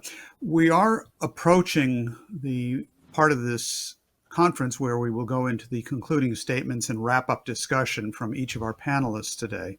But before that, there is one other thing that I would like to bring up, and that is to return to the concept that Lyndon LaRouche stated at the very outset in the first video that we watched in panel 1, which is to understand the world and to deal with the world, you have to both look at the tremendous potential, and he referred to Eurasia, and also the terrible problems to be resolved. And he referenced Africa in that case. Dennis is going to take over from here. And in that regard, the issues that were raised by LaRouche in that apply immediately to the current situation. And I want to raise the question of Afghanistan, as Helga has on repeated occasion. If we don't solve the worst problems in the world, we have solved none. And we have a situation where, because of a system of war and geopolitics, 20 million people or more are at the verge of death. I would like to ask two respondents who we had invited to come to this conference and to respond to what they've heard, with a particular emphasis on the question of Afghanistan, if they could briefly give a response to what they've heard so far today, if they're still with us, I hope they are, and also any comments that they might have. Those two are Zaher Wahab, the former advisor to the Afghanistan Minister of Higher Education and Professor Emeritus of Education, and Nasser Shah-Halemi, Executive Director of End Afghan Starvation.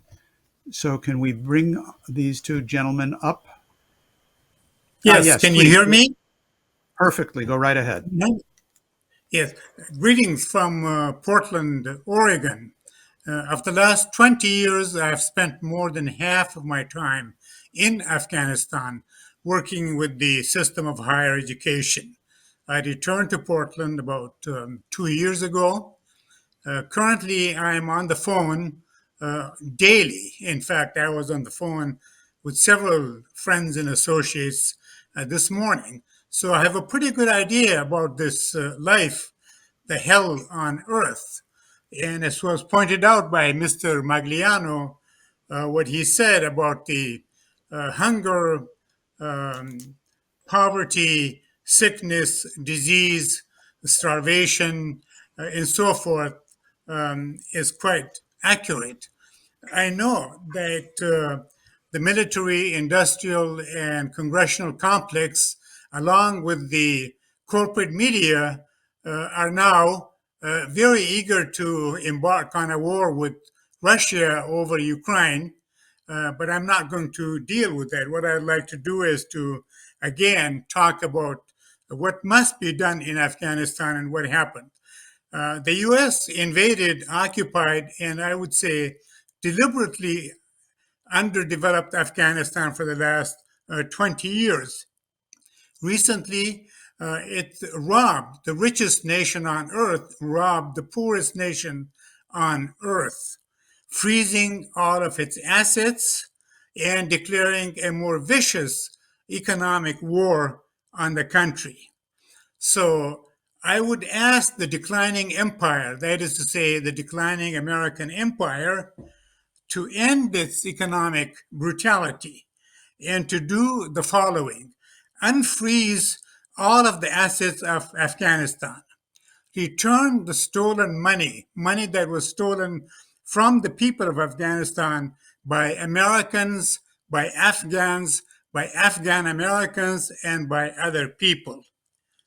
Create a credible trust fund that would be managed by a reliable, credible force, giving money to the people in Afghanistan. Rush humanitarian aid. Pay compensation to Afghanistan and Afghans, and to develop and provide and end the collective punishment. Apologize to the people of Afghanistan for destroying the country and its way of life, and leave people alone. And that the United States and the world must end charity and aid, although important these are, but a country cannot live on charity and aid forever. We must develop the country and we must restore a normal economy to Afghanistan. So these are the things that must be done to build the new architecture for peace, development, democracy, justice. We must dismantle the old structures and systems of brutality, of war, of consumerism, of capitalism, of neoliberalism, of imperialism, of colonialism. The world is indeed in mortal danger. We must move from competition, rivalry, war, destruction, and consumerism, and must learn how to coexist peacefully and normally with each other. We must support the Belt and Road Initiative because Afghanistan is a key part of that initiative. So we must restore normalcy to Afghanistan.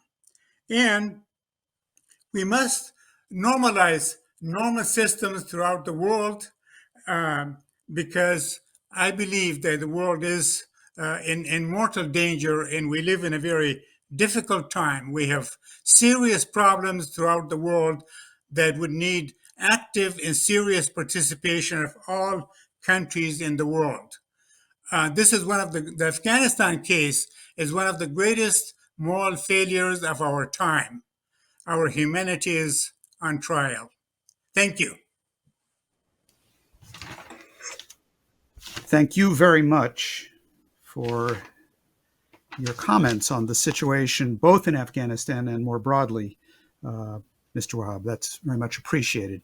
We're now going to go to the concluding part of the discussion, and I'm going to ask each of you in turn, as is our habitual format. I think it's very useful to now reflect back on all the various elements of this discussion with your concluding remarks, in addition to keeping them brief in consideration of the fact that we have perhaps 10 minutes, perhaps a tiny bit more in which to conclude this discussion.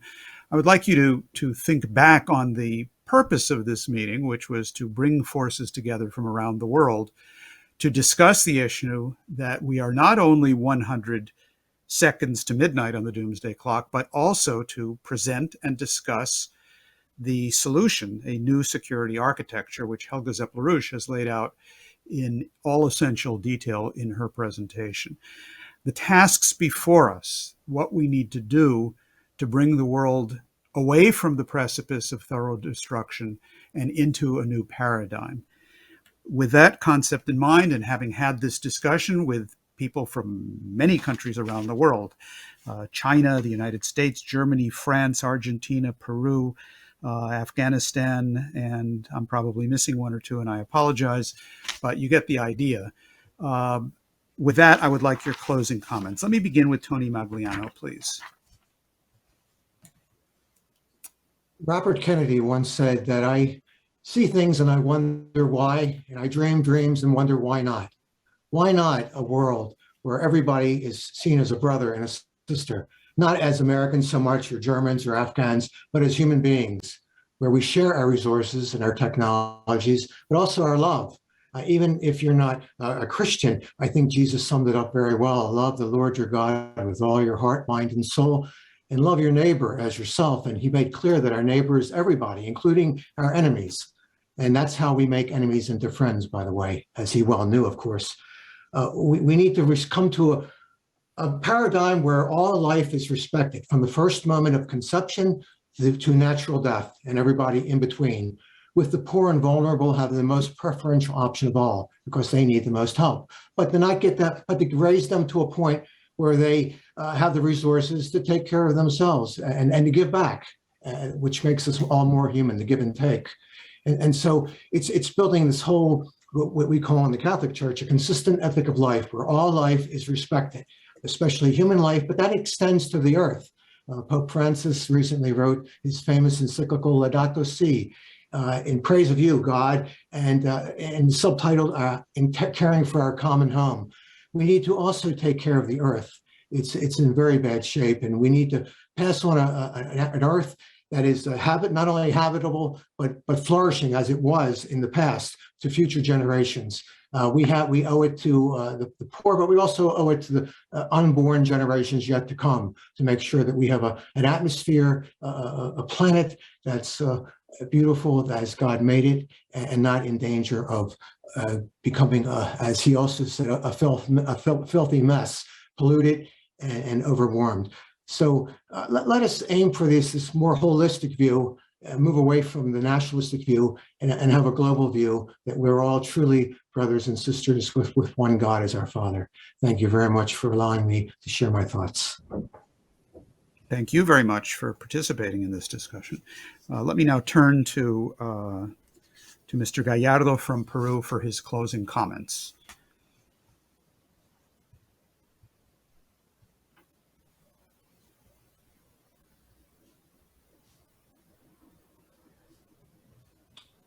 Gracias, en primer lugar, por la temática que nos ha congregado de diferentes latitudes del mundo con Thanks diferentes very much for experiencias, discussing this. Thanks very much for discussing this subject matter, which has brought us all together from very different parts of the world. con diferentes experiencias, diferentes inquietudes, diferentes historias de nuestras naciones. With very different experiences, different concerns, very different histories from each of our countries. Pero quería culminar con una reflexión. But I wanted to close with the following thought. Queremos construir una nueva arquitectura de seguridad mundial. We want to build a new international security architecture. Y no podemos construir sobre la arena porque las estructuras caerían. But we cannot build on sand because the edifice would crumble. Tenemos que aprender a construir sobre la roca y sobre el terreno fértil, firme. We have to learn to build on solid rock and on fertile ground. Y es aquí donde me gustaría que todos los seres humanos de este mundo, And it's here at this point that I would like to see all human beings in the world, más allá de las naciones, de las historias, de las religiones, above and beyond their own nations, their own histories, their own religions, en una visión ecuménica, to embark on an ecumenical mission. construyamos sobre la moral, construyamos sobre la virtud, construyamos en el respeto al otro, que es el prójimo, construyamos en la solidaridad y en la fraternidad. That we build on morality, that we build on virtue, that we build based on respect of others, and that we build based on solidarity and fraternity. Que aprendamos y nos convoquemos todos a beber del cáliz del más débil. That we all learn and that we issue a call for all of us to drink from the cup of the weakest. Que bebamos del cáliz del pobre y del sufriente. That we drink of the cup of the poor and the suffering. Que nos consideremos todos hermanos.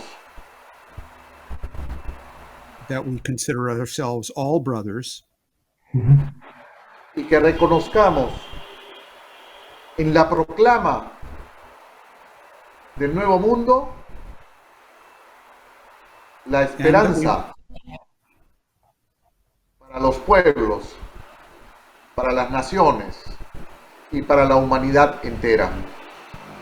And that we recognize in this call for a new world the hope of people, of nations, of humanity in general.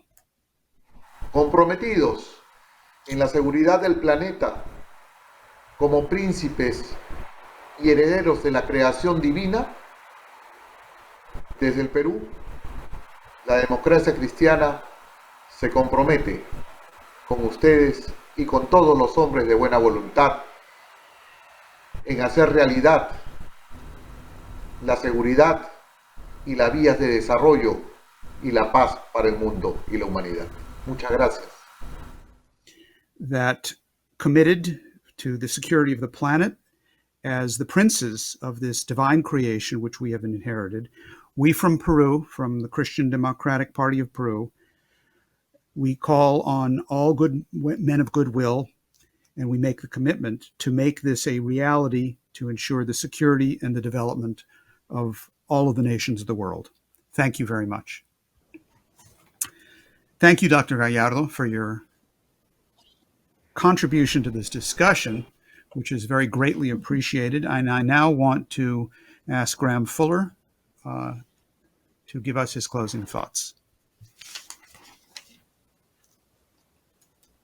Thank you. Yes, I think perhaps just one very simple slogan might sum up what the major task of all of us might be in the way we think about this world. It's a term that's now used a bit more frequently, and I know China has often used it. That's simply a win-win solution.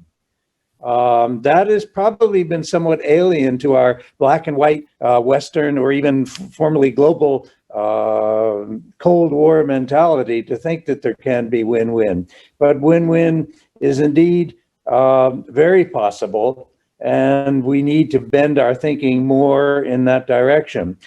The usual response from many of the so-called realist political thinkers in the West or elsewhere in the world is that, well, you can't expect to change the world. Every nation is going to think of its own interests. That is true, but I think the important consideration here is, what are a nation's interests and what are the world's interests? One can have very narrowly defined, selfish sense of one's own interests, can have a very expanded vision of what one's own interests are. And that can be rather a different plan, a different approach to it. So I hope that this concept of win-win is not viewed as some kind of idealistic, unrealistic approach at all, but simply an expansion of what the interests of all countries are, which surely cannot reside in the continuation of poverty and conflict. Thank you. Thank you very much. Let me now ask Jacques Cheminade for his final thoughts. On Earth, in the next 50 years, worth of human history, worth of living, let's listen to the wise words of Lyndon LaRouche and share the process of our Schiller conferences to improve ourselves like we have improved today, learn, educate, create, fight, and win. Win for the advantage of the other, for the advantage of all, and have fun in winning. Okay, very good. And now from Alejandro Yaya, please, from Argentina. Yo quiero contarles una cosa sobre mi testimonio personal. Desde chico, I want to tell you desde los something 12 about my años, personal testimony. As a young boy, tuve el privilegio de entrar a un sistema educativo I had the privilege to enter an educational system basado en el desarrollo y aprendizaje de la técnica. based on the development and learning of technology. Luego, en la universidad, continué mis estudios en la ingeniería.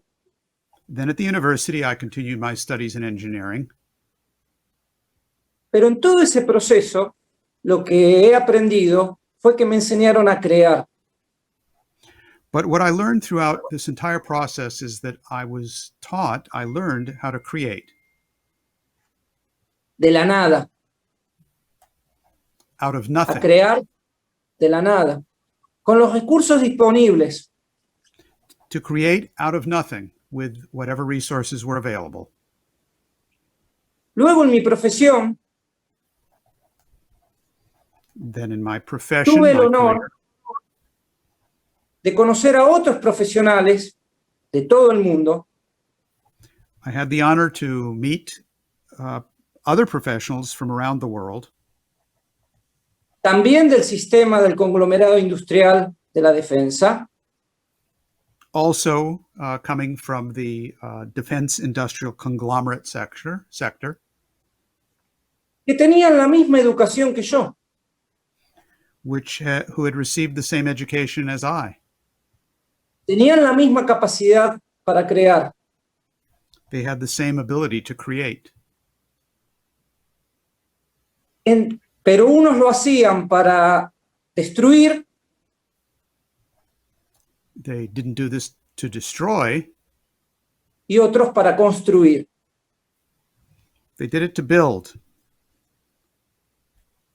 Pero hablando con ellos francamente, but in speaking with them frankly, siempre me han dicho que todo lo que aprendieron para destruir, si simplemente se transformara para construir, ya que eso es posible, they all said to me that even though they had been, some of them, trained to destroy, if this were all simply turned to building rather than destroying, todos los problemas materiales del mundo, all of the material problems of the world, estarían resueltos. Would be resolved. En este momento se habla de la crisis de Ucrania. We're talking here about the problem of Ukraine. De la Federación de Rusia es que no tenga esos 15 segundos para responder en ese equilibrio de destrucción.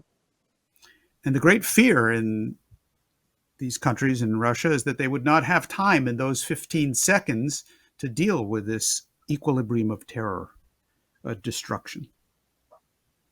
Ahora, todas esas tecnologías utilizadas para destruirnos, all of those technologies which have been used to destroy us, si simplemente los constructores de las mismas cambiaran su modelo de negocios, which is that if all of the people that were involved in the businesses related to this simply changed their structure of businesses, pensando, por ejemplo, en la conquista del espacio, thinking, for example, about conquering outer space. Hasta podrían garantizar su supervivencia como empresas. They would even be able to ensure their survival as companies. Créanme, construir es mucho más fácil, a pesar de que parece difícil, que destruir. Believe me, building is easier, even though it might seem more difficult than it is to destroy. Muchas gracias por escucharme. Thank you for listening to my words on this. Now, before I turn to Helga for the final conclusion, I've just been informed that Nasser Shahalemi is in fact available. I had received a message that he was not, and I do apologize for that. So if you are in fact with us and have a couple of comments to make, we are anxious to hear them from you.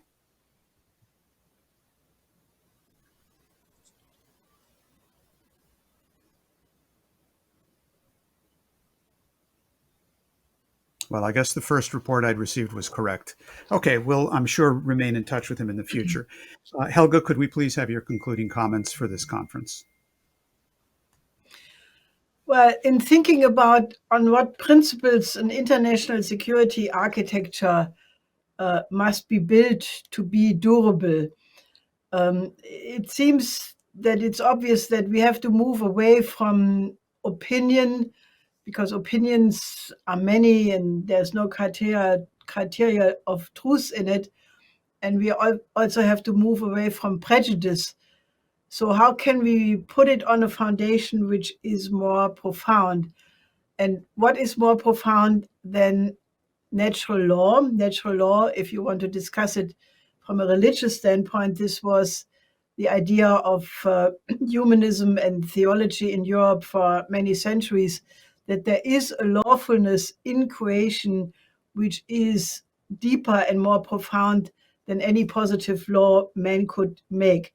If you want to discuss it not religiously, you would say the lawfulness of the physical universe must be somehow reflected in such a new architecture. And fortunately, we know more and more about the physical universe. if you think about the tremendous progress mankind has made in only 10,000 years, which from the standpoint of the history of the universe is a nanosecond. So in 10,000 years, we have progressed in an incredible way from almost the Stone Age to now have the James Webb telescope, which is already in its position at the 2L, 2 Lagrange point position. It will start to give pictures, and soon it will tell us about the 14 billion years our universe is supposed to exist. And then we will come to the crucial question is, did this universe start with the Big Bang, or did it exist even before? Was it eternal? And that, brings us to the question of bringing the humanity in adjustment to the laws of the physical universe, which, at least in respect to the future ahead of us, means we should try to become the immortal species. Because what a waste if all the beautiful compositions in poetry, in music, Beethoven, Brahms we heard, and all the beautiful writings, if that would all have been for nothing, which is what is at stake if we go into a thermonuclear war. So let's try to become the immortal species, and that can only happen if we adjust our affairs on Earth to the laws of the physical universe and the meaning of why we are here in the first place. We have our work cut out for us. We thank everyone who has attended this conference. We thank all of the panelists and the speakers. We most especially thank Helga Zepp-LaRouche. And we should proceed, I think, from keeping in mind what Lyndon LaRouche said in that first video that we heard, which is problems, if you're going about solving them, are fun. So we have a lot of problems. And I guess that means we have to have an awful lot of fun. Thank you all very much, and we seek to see you all back soon. Good evening.